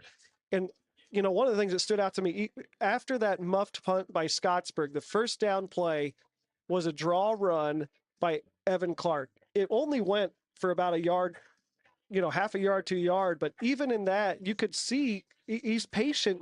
It doesn't matter whether he's in the backfield or if he's got a big hole to run through. He's a very patient runner. And it's kind of been that two-headed monster on the ground. Indian Creek's done it all year long. 1,400 yards between Pingleton and Clark on the ground this season. And I've just been super impressed with their ability to push back the Scottsburg defensive line. Yeah, I feel like that Scottsburg defensive line got a little more push there in the last that second quarter, we'll say. But the offense has been very patient for Indian Creek and very successful as a result. Yeah, and it's kind of playing right into, I would imagine, the game plan that their head coach anticipated tonight, and that is score on the ground, move the ball on the ground, run the clock, control the pace of play. I think, we mentioned earlier, the one thing Indian Creek didn't want to get into is where they're relying on a heavy pass offense. That's not their area of expertise. They haven't had a huge amount of success when they've got to drop back and throw it 60-70% of the snaps. And so getting out to a nice big lead early on has set them up for success in the first 24 minutes there. Our special thanks to, sorry, I didn't mean to cut you off, Adam. You're good. Our special thanks to David Abnett and Bailey Wood Mortgage Lenders for making this broadcast of Sectional 31 here at Indian Creek High School possible tonight. Contact Dave and Abnett and Bailey Wood Mortgage, or get your home loan started by going to WeDoMortgagesRight.com. We'd also like to thank Ferguson Excavation for being Inside the Lines Media primary broadcast sponsor.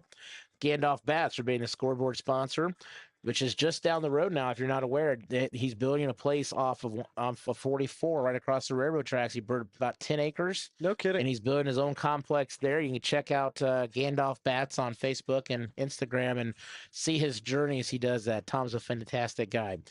Flory Contracting for sponsoring our timeouts tonight. We've had 6 of those, I think, called tonight altogether in the first half there. And obviously, David Abbott and Bailey Wood Mortgage Lenders for being the in-game broadcast sponsor and making tonight's broadcast possible to all of you. And KC Custom Apparel for what they do for us behind the scenes and trying to make us look as good as humanly possible. We're going to take this commercial break here on Inside the Lines here at halftime. You're back here in just a second to kind of talk about looking ahead the second half here on Inside the Lines.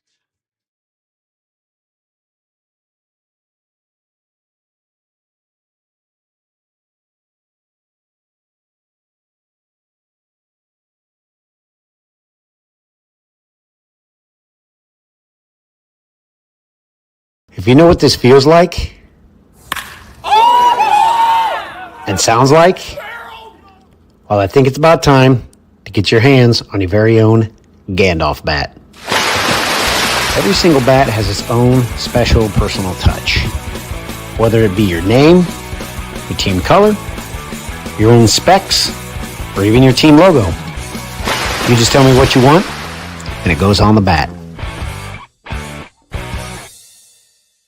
Hey, sports fan, whether it's your team or a whole crew, KC Custom Apparel has you covered. From sharp business attire and tough construction gear to custom uniforms and sports apparel, KC Custom Apparel does it all. And it doesn't stop there. We make signs, banners, yard signs, bags, and more to help your brand stand out anywhere. Located in Greenwood on State Road 135, we can create your custom design or use your own, whatever fits your vision. Visit kccustomapparel.com or call 317-786 2441. KC Custom Apparel, your style, your way. Whether you're dreaming about a full home remodel, adding extra space for a growing family, upgrading your doors and windows, building the perfect deck, or customizing your home from the ground up, Flory Contracting has you covered. Backed by experience, driven by quality, and fueled by a passion for craftsmanship, the team at Flory Contracting is known for being reliable, local, and experienced. Ready to bring your vision to life? Call Chase Flory at 317-474-7826 to schedule your free consultation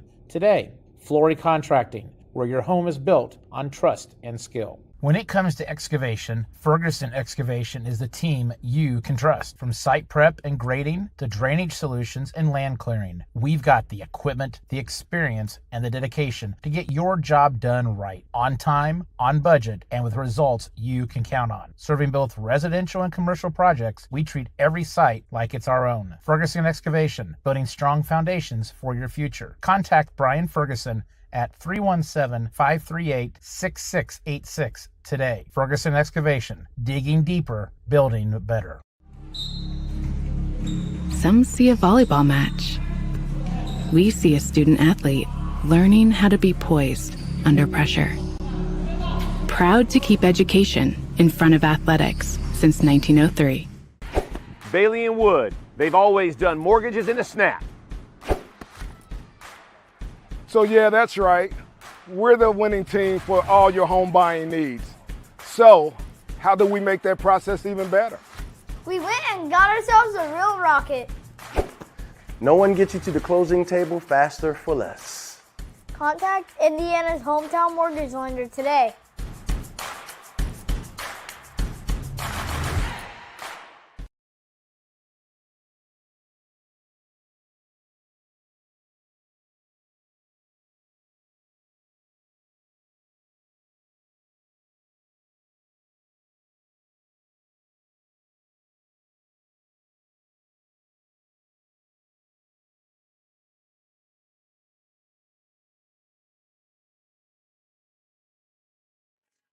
Welcome back here to Inside the Lines Media's broadcast of the Sectional 31 Championship football game. The winner of this game will play Gibson Southern or Evansville Mater Dei next week. Location to be determined based on how that game plays out, as well as how this one plays out. And that transitions us into looking ahead here to the second half in its last 2 minutes. Adam, before we exchange our roles back, but ultimately, if you're Scottsburg right now, we've kind of said this already, it's not been a good half on the board, but you walk out of here into your locker room at halftime with some confidence that you're 3 touchdowns down, you can score against this team. Yep. You just got to capitalize and stop Indian Creek. Yeah, absolutely. And stop Indian Creek is a big thing. I'm really interested to see, can Scottsburg turn the ball over, force a turnover, something they've done all year really well. Interesting to note, in their 2 losses this year, they were not able to force a turnover and had 4 turnovers in those 2 losses themselves. So they're -1 on that turnover differential already. So this second half, Scottsburg offense, you know, the way we saw in the last 5-6 minutes, they're rolling. They look like they're going to be able to move the football. They've got some confidence going, but I want to see what the defense can do on the Warriors side of the line. I feel like that Warriors line has is stepped up here in the second quarter there, particularly the last 10 minutes of the second quarter. I thought they played a lot better. Indian Creek's just doing a really nice job of flying to the ball and closing out well defensively. Yeah, absolutely. And this is an Indian Creek team that, you know, they're only allowing 16 points a game. So, again, they're right on pace. They're right on schedule here. They've done a fantastic job.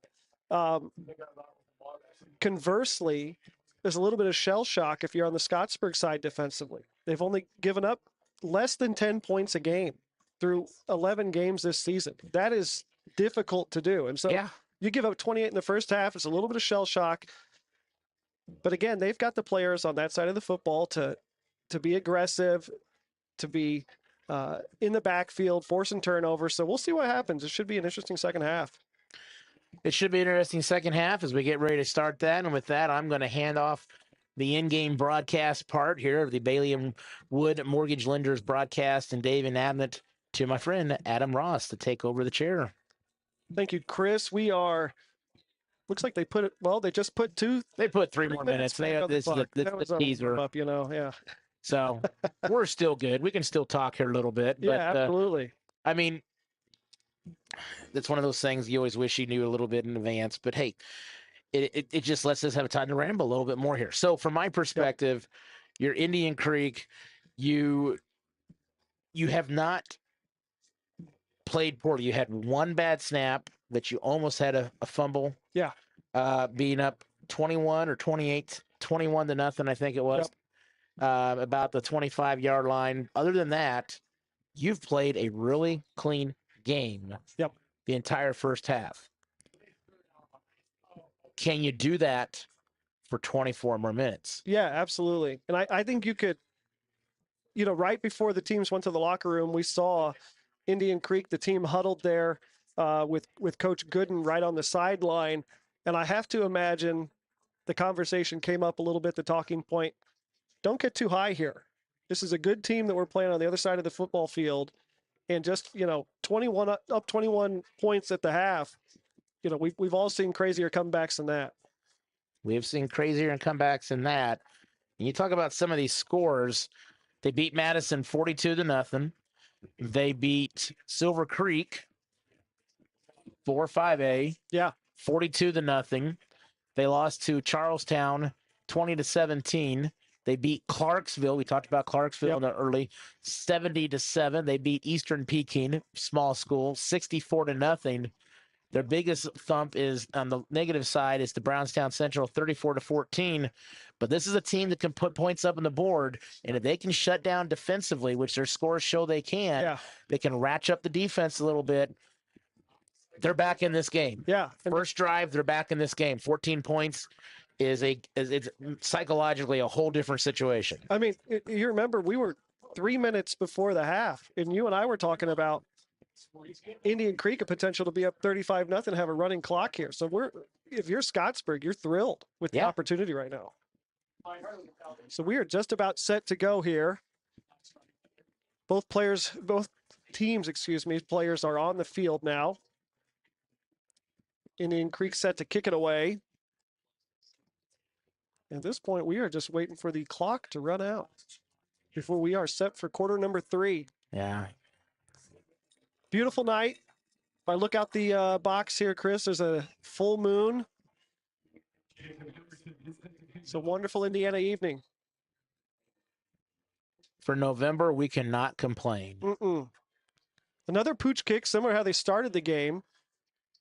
Returned by Scottsburg in a nice pickup of about 12 out to the 41-yard line here. Yeah, nice run back there. Great field position to start. The tackle for Indian Creek was by Grady Walker. Called that name a few times.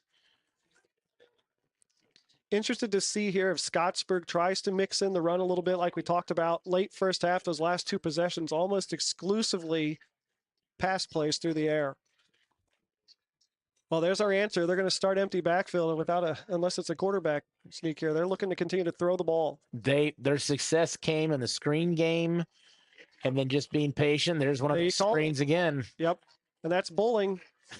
Hard to bring down. On his way through. Got about 6 in the play, maybe 7. There you go, those middle school kids out there, 6, 7. As a teacher myself, that is the most. I still don't know what it means. I dread saying numbers in my classroom as a social studies teacher. I guess as a social studies teacher, I dread saying numbers in general. Right? Yeah. But even more now. Exactly. I just hope they can get up to 8 or 9. I know everybody else says that same thing, but I really do. So a good productive first down play there. And second down and short. Oh. He's rushed out of the pocket. Good. Yeah, Abe Woodley. Collapse by Woodley. He fires and we got a flag. It's back at the line of scrimmage. I'm going to say this is going to be holding on the offense. It also came in late. Either that or is a lineman that maybe too far down the field. Yeah, ineligible lineman down the field. That's exactly what it is. As long as that got stretched out. Yep. So Bowling does a nice job of getting you 6 yards, and that Woodley did a really nice job for Indian Creek of because initially Scottsburg really held up well on the line, and Willie was able to get around his left side, the right side of that offensive line, and flush him out. That's difficult for those offensive linemen sometimes. That's a long time to hold. It is, and your quarterback's gotten, pressure, and he's had to move the pocket, roll out of the pocket. So it's 2nd and about 9. And there it is. What a job by the Indian Creek defense. So Bird goes down, and that's going to be about a 9-10-yard loss. I tell you what, 61, Gary Tiermeyer, the senior, just stampeded through there like he was a rocket launched, and he didn't see it coming. He's had 5 sacks on the year. He's a team leader in sacks for the Braves, and he gets number 6 right here. Fantastic job. So here we are. Yeah, 3rd and a mile. 21. Yeah. So now they line up in the pistol, and the running back's back there just for protection. Now quarterback's going to roll out, look deep, fires down the side. That is an incredible catch. They're calling it, yeah. So now, I mean, that ball was deflected as it was brought in for the reception. Janier Pinto Herrera just snagged that about as perfect tippy toe on the sideline as possible. And a great job by Nathan Bird. There was some late pressure there from the Braves front line. He had to roll out a little bit and fire to strike. And now all of a sudden, from 3rd and 21, you're set up 4th and manageable here, 4th and a yard. Yeah, I take 4th and 1 over 4th and 21 any day. Absolutely. Inside I don't know if he got it. The late push. I think it all may have came out. They're going to say he was down. He's also short, so it's going to be a turnover on downs. It has to be. Yeah. Now Scottsburg's pleading the case that he got enough, and this is one day we'll have instant replay, and our cameras will be used for that, I'm sure. Scottsburg players, obviously arguing for their case of the first down, but the officials have marked it a good yard shy. But the officials haven't taken charge of this situation and allowed this chaos continue. So they're actually marking him. He's about a yard short. Yeah. Which is what it looked like. He was about a half yard. So you had to go for it if you're Scottsburg, but the ineligible receiver downfield is just a momentum killer. It is. So Indian Creek, if you're the Braves, you've got to feel good about that. You just gave up 20 yards on a 3rd and 20. 3rd and 21, your defense holds on a 4th and short. And here they are set up right at midfield. They've had great starting position almost all night. They had the one drive where they were able to convert when they were pinned back with an 80-yard touchdown throw. And on 1st down, Indian Creek will run it. Oh. And Scottsburg did a great job of stretching that out. Landon Shuck was there, as well as Pinto Herrera was there. Just a great job. And number 12, Mason Coulter, the junior. All 3 of those guys did a great job of stretching that out and resulting in almost a 5-yard loss. Yeah, I thought they were going to give him forward momentum, but then he bounced off and continued to run, actually forced out of bounds there. So it's going to be 2nd and 14 for Indian Creek. 3 receivers. Trips go out to the left here. Clark in the shotgun, and he's got Pingleton to his right. Play action, another keeper. And this time, there's a swarm of Warriors. Yeah. Clark does a good job to get anything out of that. That's a swarm at its best, and the Warriors were there and just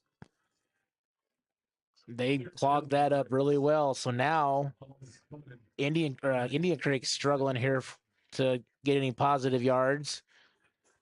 3rd and 13, 3rd and 12. They're saying 3rd and 14. I think it's more like 3rd and 13. Yeah, I would agree.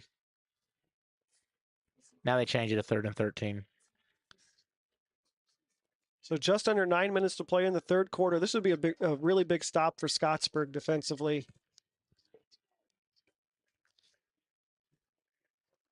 Indian Creek sets up with 2 receivers out either side. Clark takes a snap, play action. He's going to roll to his left. Now looks back. Oh, nice He's play. wide open Great play. receiver. Big play by Drew Pingleton on the catch and run. A little deception there by Clark. Yeah, Clark rolled to his left, and then it went back over to the right of the offensive line, over the top of the defense, and Pingleton just kind of took that off the sideline and just went up the field, and first down. Great play there for Indian Creek. And like you mentioned earlier, Scottsburg defense has really held up well. It's been the 3-4 explosive Third down plays here now. And most of them are third downs. Yeah, exactly right. So 1st and 10 now here up to the 25-yard line for the Braves. Snap and give in, inside give, for Pingleton. Good hard run, and he's going to pick up. Well, they're only going to give him about 2.5 to 3 yards here. Bowling as well as Josiah Tells there for the tackle for Scottsburg, but still positive yardage gain of about 2 there for Indian Creek. But Scottsburg swarmed that quickly. They flew in the line.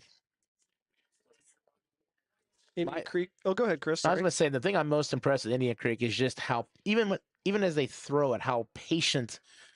There's no forces. There's no, like right here. That's Over a the top. touchdown. Oh, did he haul it in? Incredible catch in between 2 defenders. What a catch. Riley Emberton. I'm pretty sure that was 7. It kind of went off my screen there. The way that ball was up there. Jackson Number Ramey, 1, Jackson Ramey.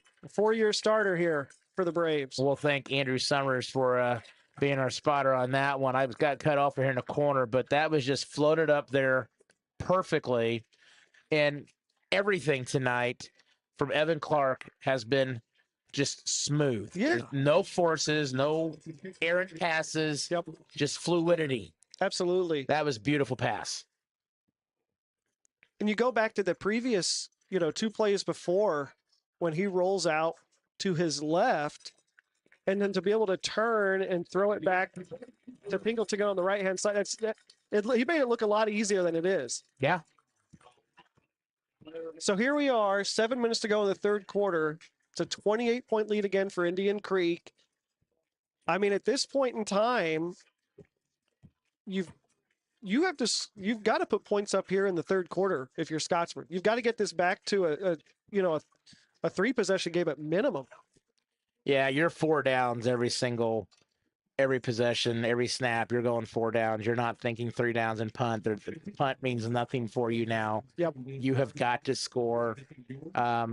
It's literally, I think, 4 plays and a fumble is the difference in this game. Yeah. And of those 4 plays, 2, maybe 3 of them have been on third down. Yeah. Yep. That Indian Creek has scored. But I tell you what, Evan Clark has been the guy who has had the pulse of this offense, and it's fluid and it's consistent. There's nothing rushed tonight. Yep. And you hear coaches talk a lot about staying on schedule, first and second down, and they've done that. Indian Creek's converted several third downs, but they've all been third and manageable. Deep kick here, going to be returned about the 10-yard line. Scottsburg running out to the right-hand side. And again, we do have a flag on the play, but the runner is down at about the 24. This is usually holding on the return team or a block in the back, one of the two. Looks like they're saying block in the back.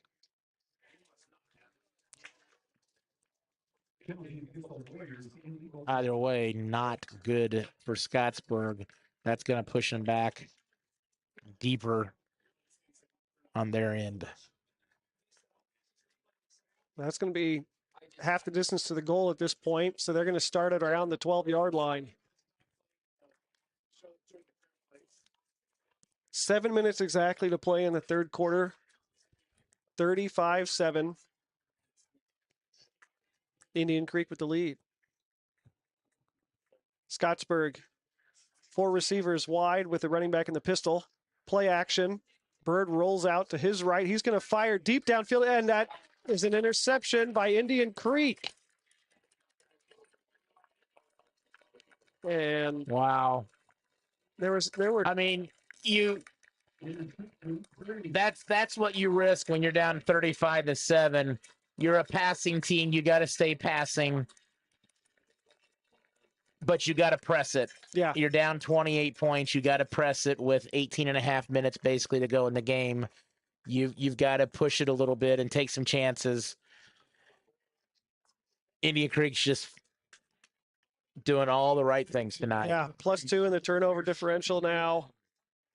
They've got a sack on the quarterback. They've forced Bird to move out of the pocket several times. And here they are on offense set up at the 40-yard line of Scottsburg.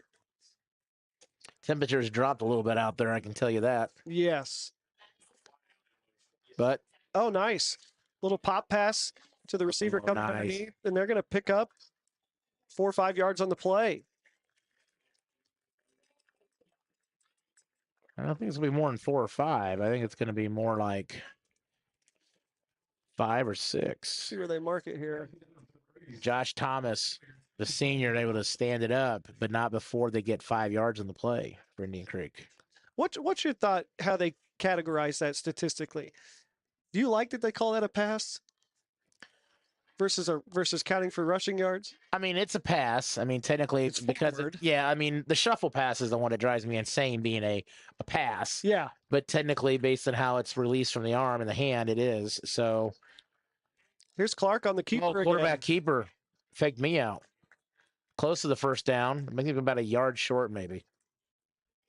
Here's the Braves set up again with 3rd and very manageable at the 31-yard line. 3rd and 1 to be exact.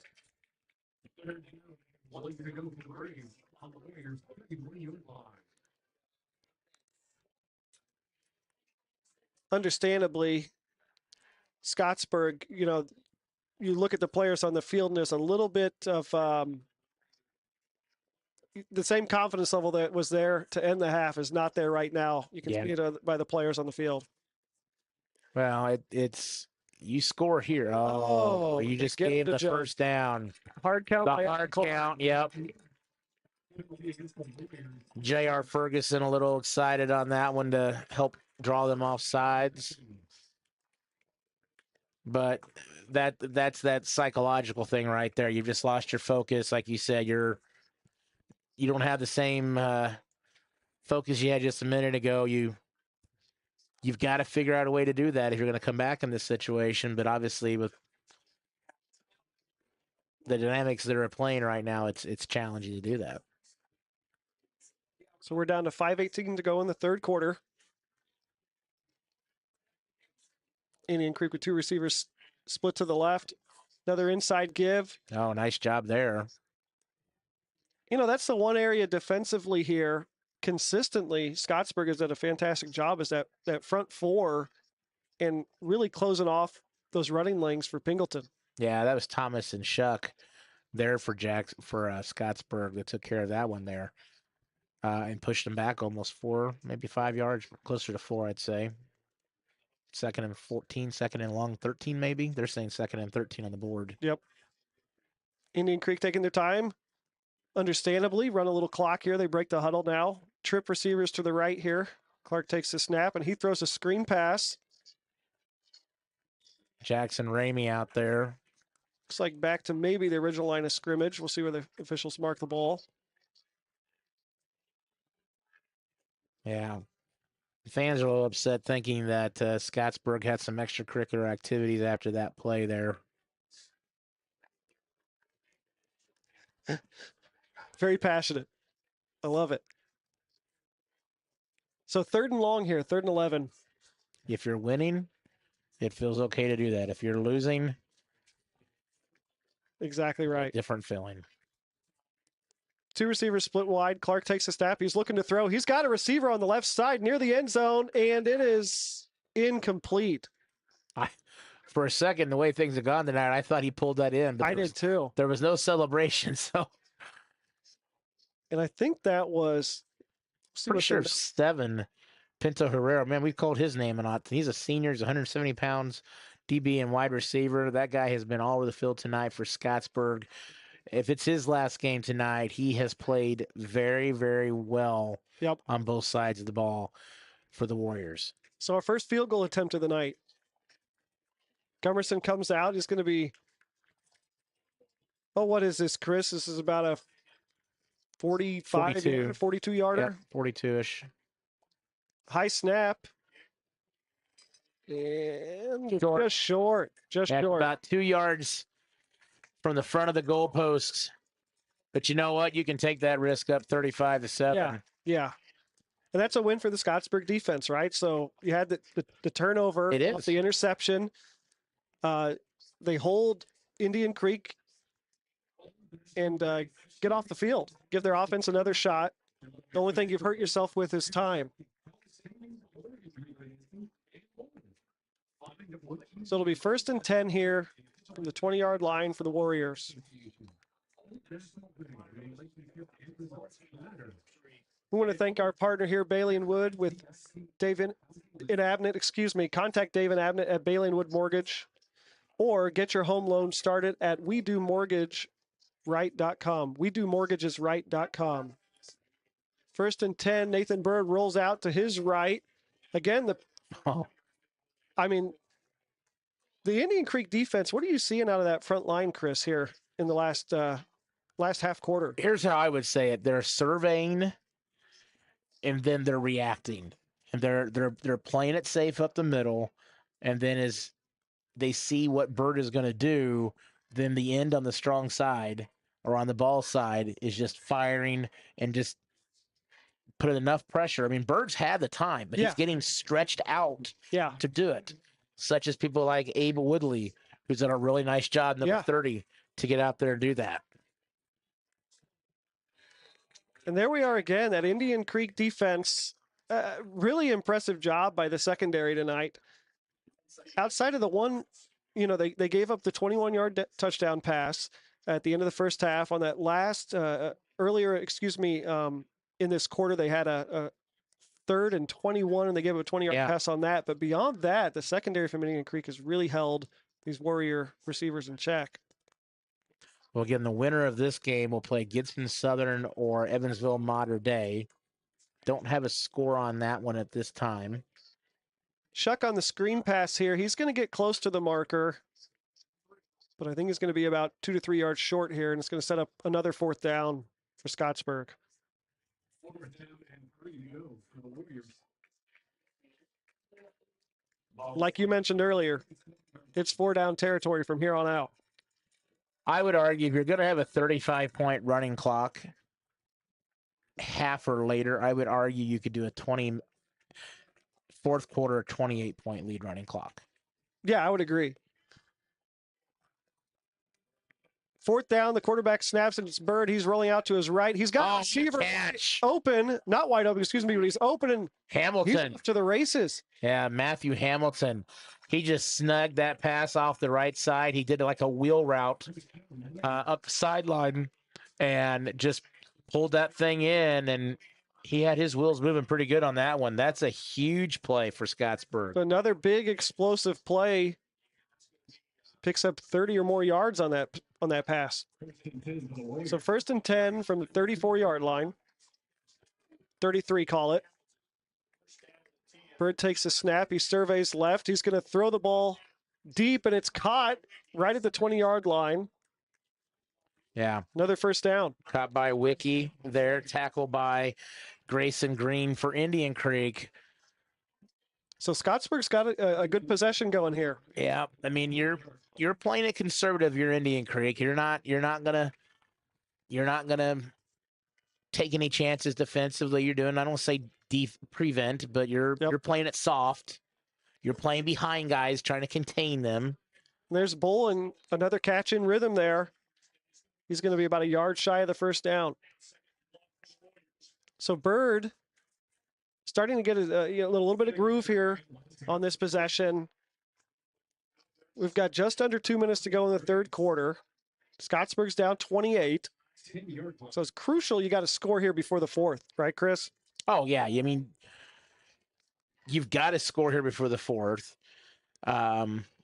Then you got to start talking about, I really think you got to start talking about, I don't know if you have to do an onside kick being 21 down, but it's not far away from discussion. Here's your touchdown right there. That's Shuck out of the backfield. Yeah, Shuck did a nice job there. Just a little floater over the right side between the DB and the outside linebacker and just pulled that puppy in and walked into the end zone. So they score the minute 19 left in the third quarter. So you mentioned, Indian Creek playing a little more conservative on defense right there. And what I mean by that is playing behind the guys. Sure. Don't let them get behind you. Don't get beat over the top. Exactly. Sure. But if you're using a basketball expression there, do not let the guy get behind you down the court and cherry pick off you or something like that. Oh, it's blocked. It was deflected. So it's 35-13, 22-point lead. And Indian Creek's going to get the football back here. Assuming they don't go for the onside kick. Yeah. Yep. Exactly right. Which I really appreciate high school and college not getting rid of the onside kick. Oh, I know. And to me, it's the worst decision the NFL has ever made, is getting rid of that, because that let a losing team feel like at least you had a chance. Yeah. And how often are you going to capitalize more than once? And probably not even once more than 40% of the time, but at least you feel like you have that opportunity, X's and O's strategy-wise, to try. And having to, if you do want to do it, announce it ahead of time. There's no, deception to it. And I'd like to see him change that rule. Well, we'll see what it's all about money in the NFL, whereas these guys are out here playing for fun. And with that, we'll transition and say, hey, thank you, Indianapolis Colts, once again. That's right. For being a sponsor, as well as Indiana Farm Bureau of Indiana High School. And there's the onside kick. There's the onside kick, but Abe Woodley, number 30. So he's been all over the field. He caught that short touchdown pass. He's had great pressures on the quarterback tonight. And now he receives an onside kick. Yeah, he's had some really good pressure in the backfield on Bird. And then in that situation, he got those paws up there and grabbed that puppy. I say, and really, it was a pretty good onside kick. He got a couple nice, good bounces on it, and but a little hard, little bit of speed on it. Yep. I mean, like a little more of a clunkiness to it, I would say. But so 1st and 10 here for the Braves. Two receivers out to the left. I feel like you had to do the onside kick. There's a snap, and there goes. Oh my goodness! Big run, big first down run.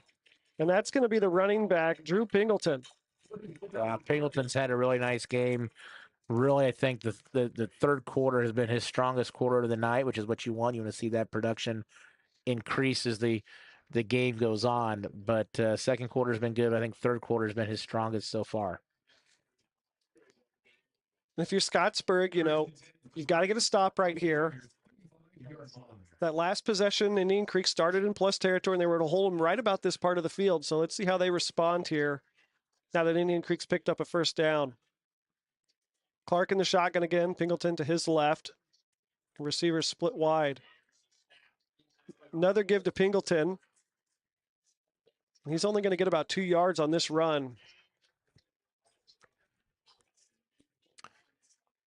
But it's positive because they've struggled and got a couple of losses that last series. So in this situation, the clock is running. It's going to get us to the fourth. It's going to get us to the fourth. The play clock is just now starting, so they don't even have to snap it again. So with that, we're going to be heading to the fourth quarter. 22-point lead here for Indian Creek in Sectional 31, going for their first sectional championship since 2011, my friend. 1 quarter away. We'll take this time out here as we transition to fourth quarter here on Inside the Lines Media. Bailey and Wood, they've always done mortgages in a snap. So yeah, that's right. We're the winning team for all your home buying needs. So how do we make that process even better? We went and got ourselves a real rocket. No one gets you to the closing table faster for less. Contact Indiana's hometown mortgage lender today.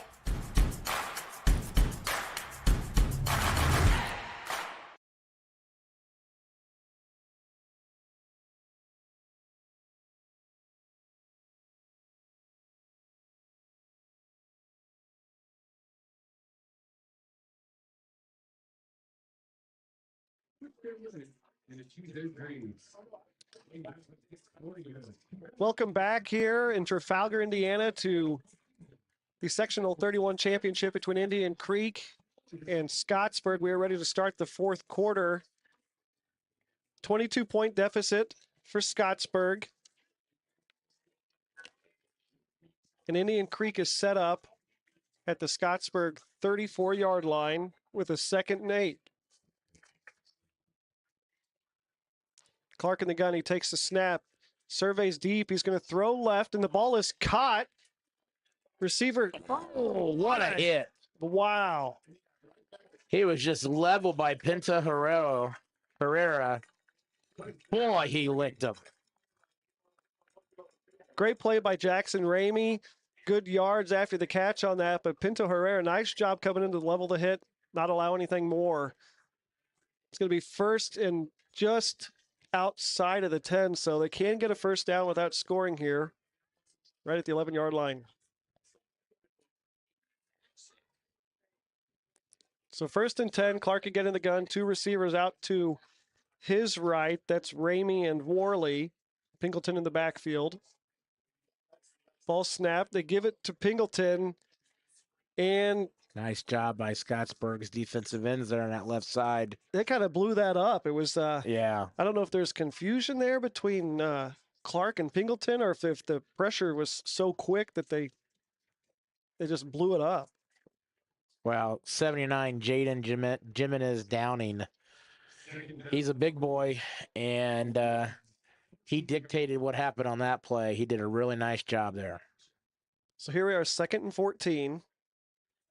Back at the 14. If I'm Coach Gooden, I am letting as much time go, and I'm telling Clark not to snap that ball until there's about 4 seconds left, 3 or 4 seconds on every single count. There's the snap. Just like the play we saw in the 3rd quarter, and that's going to the house. Wow. Hunter Worley. Touchdown, Indian Creek. The Braves extend the lead. One of those little pop passes again as the receiver came in front of the quarterback. We saw Patrick Mahomes make that famous over the last several years, and a nice little version of that here by the Braves between Clark and Worley. So Gummerson will come on to kick the point after. I think the thing that surprises me most about Indian Creek tonight is they've got more speed than I thought they were going to have. Yeah.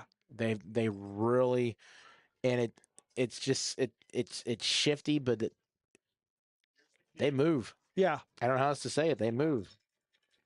I think you mentioned it back in the 1st quarter on that 80-yard touchdown pass. You know, some thought whether Ramey was going to be able to break away or not on that, and he did. And so, to your point, the speed, be it Worley or Ramey, Pingleton, or even Clark at the quarterback, they're all moving. Have a score update at the start of the 3rd quarter, so just coming out of halftime. Evansville Mater Dei is leading Gibson Southern 14-3. And that might be a little bit of a surprise, I think. And my understanding, if the gurus are correct and they get paid more money than I do on these things, my understanding is that if Gibson Southern wins, the winner of this game, if it's Indian Creek, which looks like it's probably going to be, is going to go to Gibson Southern. But if it's Evansville Mater Dei, then more than likely that is here next week. That's not official. Yeah. And also 14-3, Gibson Southern is a really strong team. Indian Creek kicks it off. Oh, and the kick is muffed. It was a low liner kick. Yeah, Hamilton muffed it. Man. Is that Woodley out there? I think it was. And so they're going to be starting back at their own 10, 11-yard line here. No, it's not Woodley. The Warriors. That was Grady Walker. We've called his name a lot tonight, though, also.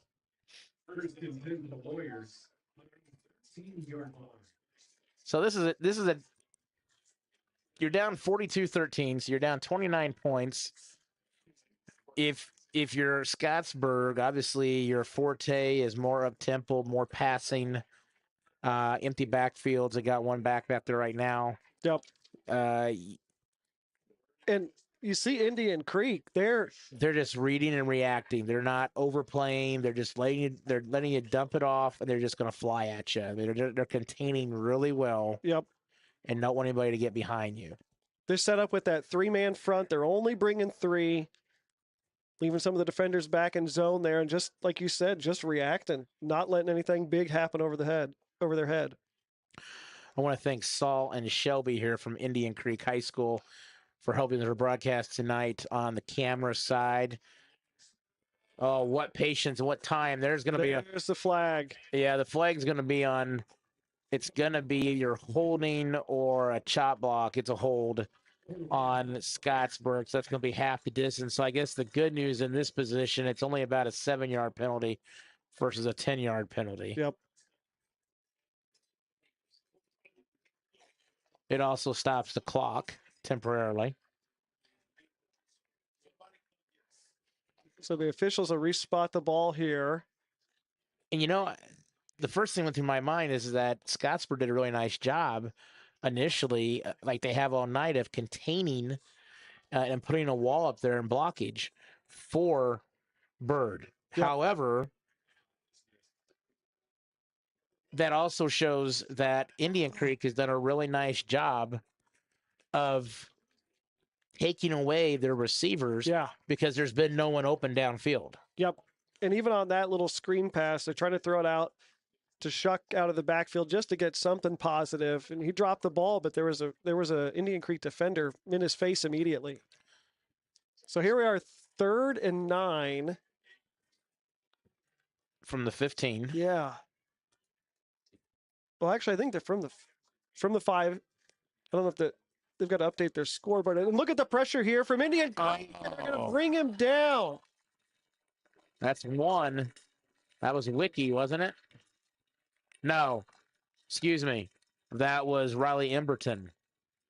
Great pursuit there of Bird as he tried to just escape and get something positive, and he may have picked up a yard. So this is one of those situations you do not want to punt, but you almost have to. It insults injury if you don't. I mean,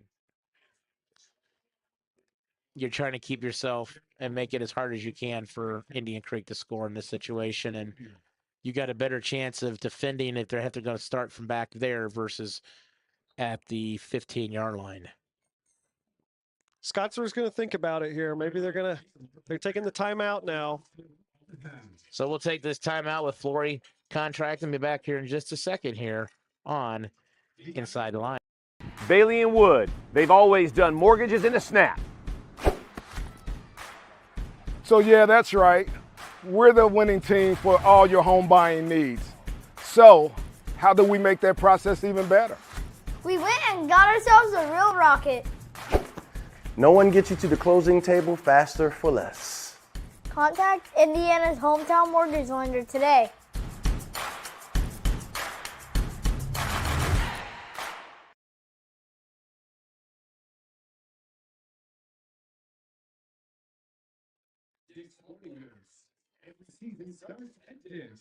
Well, we come back from timeout here, and Scottsburg has decided to still punt the football away here.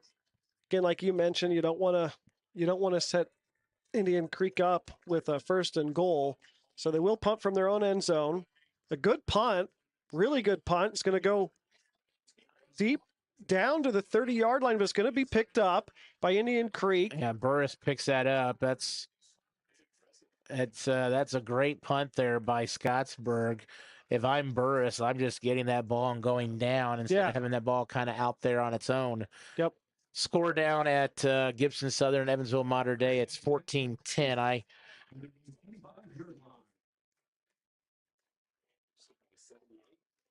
It's 14-10 in the 3rd quarter with 8:53 p.m. So not too long ago.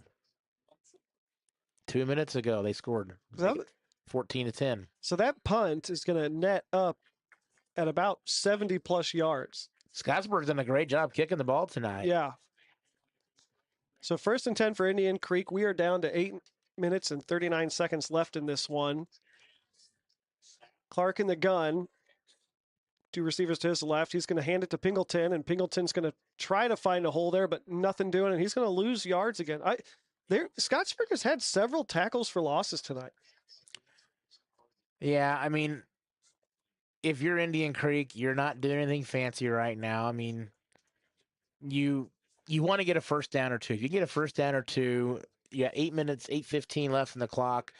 You get 2 first downs. This thing's down under 5. Yeah, because the patience you're using on the snap, but you're not running anything crazy. You're not throwing the ball.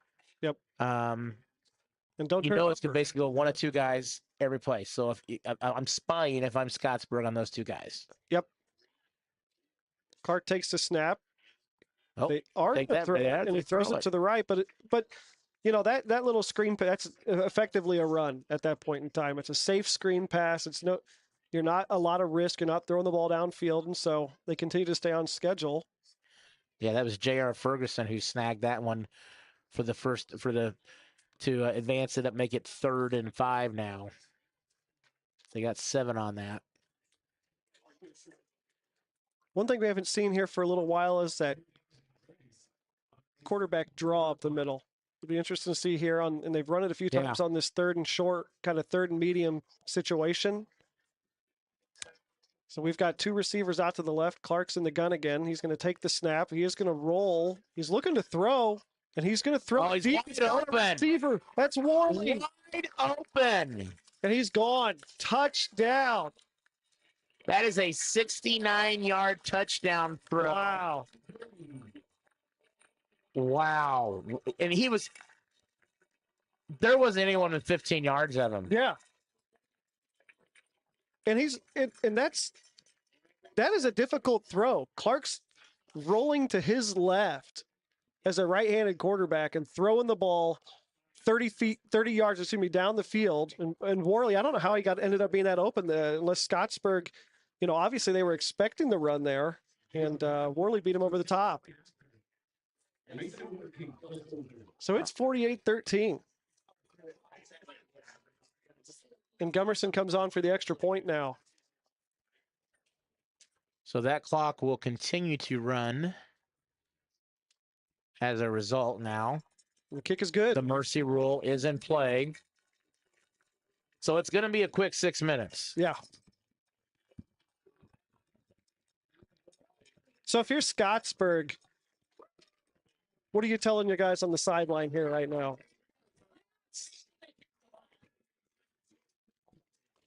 Play hard, play smart, make good choices. I mean, play like you played all year. Don't do anything that you regret. I mean, you've had a great year. You're 9-2. You're going to finish up 9-3. Played really well.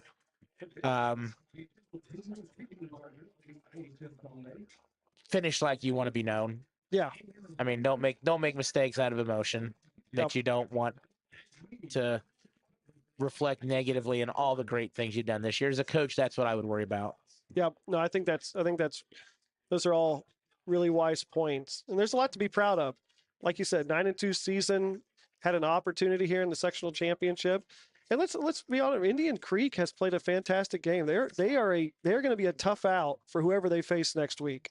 Yeah, and right now being 14-10, that's hard to say in the 3rd quarter, but yeah, Indian Creek has played really well. As we talked about, balance. But to me, it's just patience and how fluid it's been. There's not been any hiccups throughout the night for them. Yep. No turnovers. So Scottsburg will come out here. Again, the clock will continue to run, a running clock here. We're down to 5 minutes and 40 seconds left.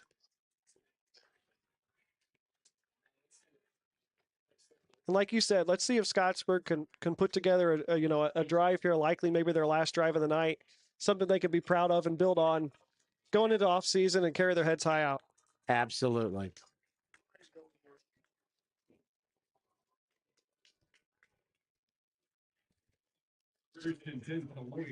I'll tell you what, that Garrett Bowling, he is a big boy also out there. We talked about that earlier, but I didn't realize how big it was. He came to the sideline over here. He's like, I don't know, he's 235. I mean, he's built. Yeah. For a wideout, he's built. Yeah. And it's worth highlighting. He's a senior, and just this year alone, 937 yards receiving, 16 touchdowns on the offense. He plays both ways.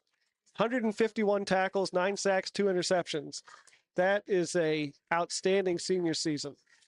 So here's Bird on the keeper. He's going to be thrown down right about the 31, 32-yard line. And, of course, Bird is a senior as well. So for him, he wants to finish this out as well as he can as well. But the emotions start going through your heads on both sides, on the winning side and the losing side. And the winning side, if you're thinking about the sectional championship. Yep. On the losing side, if you're a senior, you're thinking about your career at the high school level being over. What a play there. Nice tackle by Indian Creek. They just blow it up in the backfield. Yeah, that was 61. Again, Gary Tumeyer got in there, the defensive lineman, and took care of business. So we're under 4 minutes to go. It's fourth down and about 6 yards.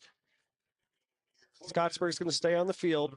You're right about the seniors, and if you're on the losing side, and I think it's a little bit unique to football in that, basketball, as an adult, you can join a men's league. In baseball, in the past years, picked off by Indian Creek. Baseball, you can play softball, but if you're a football senior in high school and you're not playing at the next level, there's some finality to it. And I think that's, a little bit unique to this sport. That's well said. That's definitely true. The interception there was 28, was Jackson Green for Indian Creek there. And I think that was the second interception of the night against Bird. So I'm going to guess if for some reason they're going to get the ball back, which they're not going to at the running clock,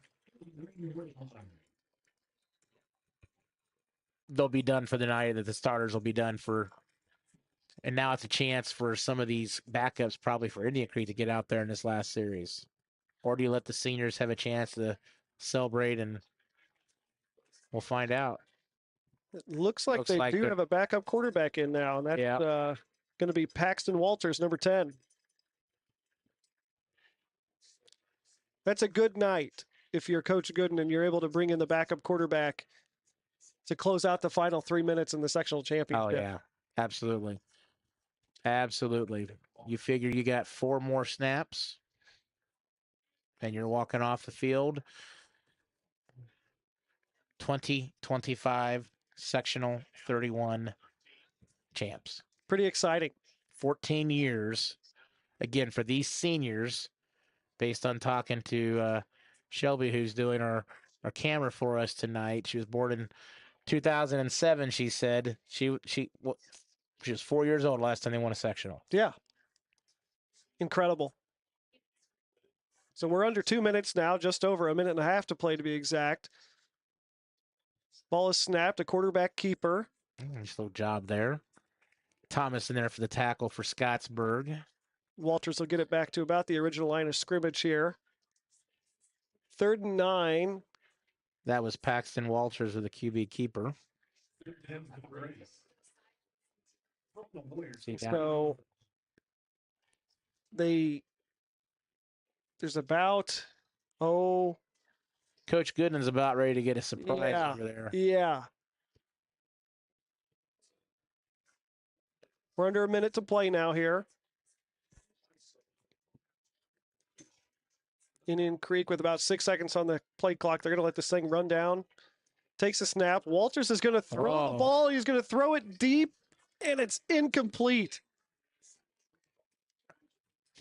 Indian Creek fans are saying throw the flag. There was a lot of contact on the play. There was a lot of contact on the play. And that's going to do it. That's going to do it. So the Indian Creek fans here celebrating, the players celebrating it for Scottsburg. They're walking off the field. unable to come up tonight, but would not be surprised to see this team next year as well. They're building. Yeah, Scottsburg has nothing to be disappointed about. Indian Creek just played a really, really solid game tonight. Very exciting. Again, I think we want to thank our sponsor, Bailey & Wood, David Abnett. Again, contact David Abnett at Bailey & Wood Mortgage or get your home loan started at WeDoMortgagesRight.com. We'll take this 3-minute timeout here, transition into our post-game show. We'll be back here in just a second here on Inside the Lines Media Network. If you know what this feels like and sounds like, well, I think it's about time to get your hands on your very own Gandalf bat. Every single bat has its own special personal touch. Whether it be your name, your team color, your own specs, or even your team logo. You just tell me what you want, and it goes on the bat. Hey sports fan, whether it's your team or a whole crew, KC Custom Apparel has you covered. From sharp business attire and tough construction gear to custom uniforms and sports apparel, KC Custom Apparel does it all. And it doesn't stop there. We make signs, banners, yard signs, bags, and more to help your brand stand out anywhere. Located in Greenwood on State Road 135, we can create your custom design or use your own, whatever fits your vision. Visit kccustomapparel.com or call 317-786-2441. KC Custom Apparel, your style, your way. Whether you're dreaming about a full home remodel, adding extra space for a growing family, upgrading your doors and windows, building the perfect deck, or customizing your home from the ground up, Flory Contracting has you covered. Backed by experience, driven by quality, and fueled by a passion for craftsmanship, the team at Flory Contracting is known for being reliable, local, and experienced. Ready to bring your vision to life? Call Chase Flory at 317-474-7826 to schedule your free consultation today. Flory Contracting, where your home is built on trust and skill. When it comes to excavation, Ferguson Excavation is the team you can trust. From site prep and grading to drainage solutions and land clearing, we've got the equipment, the experience, and the dedication to get your job done right, on time, on budget, and with results you can count on. Serving both residential and commercial projects, we treat every site like it's our own. Ferguson Excavation, building strong foundations for your future. Contact Brian Ferguson at 317-538-6686 today. Ferguson Excavation, digging deeper, building better. Some see a volleyball match. We see a student athlete learning how to be poised under pressure. Proud to keep education in front of athletics since 1903. Bailey & Wood, they've always done mortgages in a snap. So yeah, that's right. We're the winning team for all your home buying needs. So how do we make that process even better? We went and got ourselves a real rocket. No one gets you to the closing table faster for less. Contact Indiana's hometown mortgage lender today.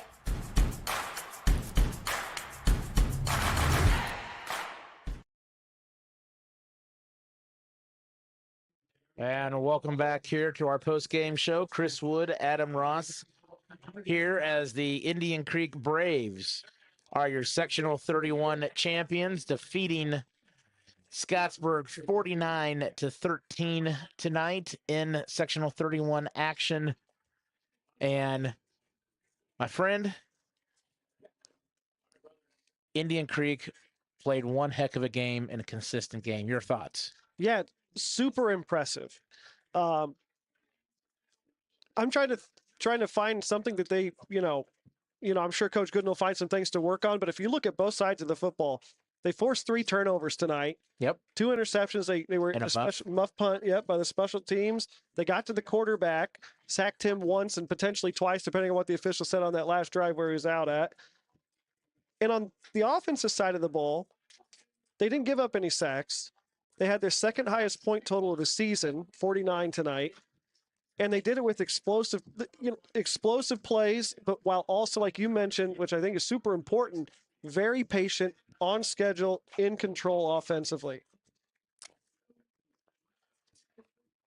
So this team at the end of they'll play the winner of Gibson Southern and Evansville Mater Dei, which is just going to start here the fourth quarter with Gibson Southern up 17-14 to start the fourth.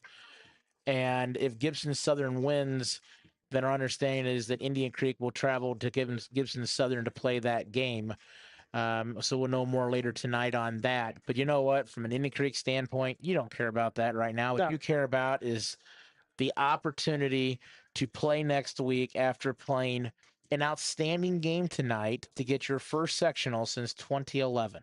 Yeah, and in a game in which they really dominated from start to finish. Took the early 28-point lead, and credit to Scottsburg, they had a great drive at the end of the first half. But beyond that, Indian Creek was in control of this game from start to finish, and I think that you've got to be really encouraged about that, especially coming into the game when you looked at what Scottsburg was able to do this year and how they were able to like I mentioned earlier, they held teams to less than 10 points a game throughout 11 games of this season. They gave up obviously 49 this evening. So you've got to be really encouraged if you're Indian Creek heading to next week. Scottsburg still looking for their first sectional championship. Yep. As you said during the broadcast, it's coming. They're too good a team. They do too many positives. It's coming for sure. So yep. Thank you very much to Luke Scoble, Derek Perry here at Indian Creek for making it possible for us to do this broadcast tonight. Looking forward to opportunities to do some more things here at Indian Creek moving down the road as well.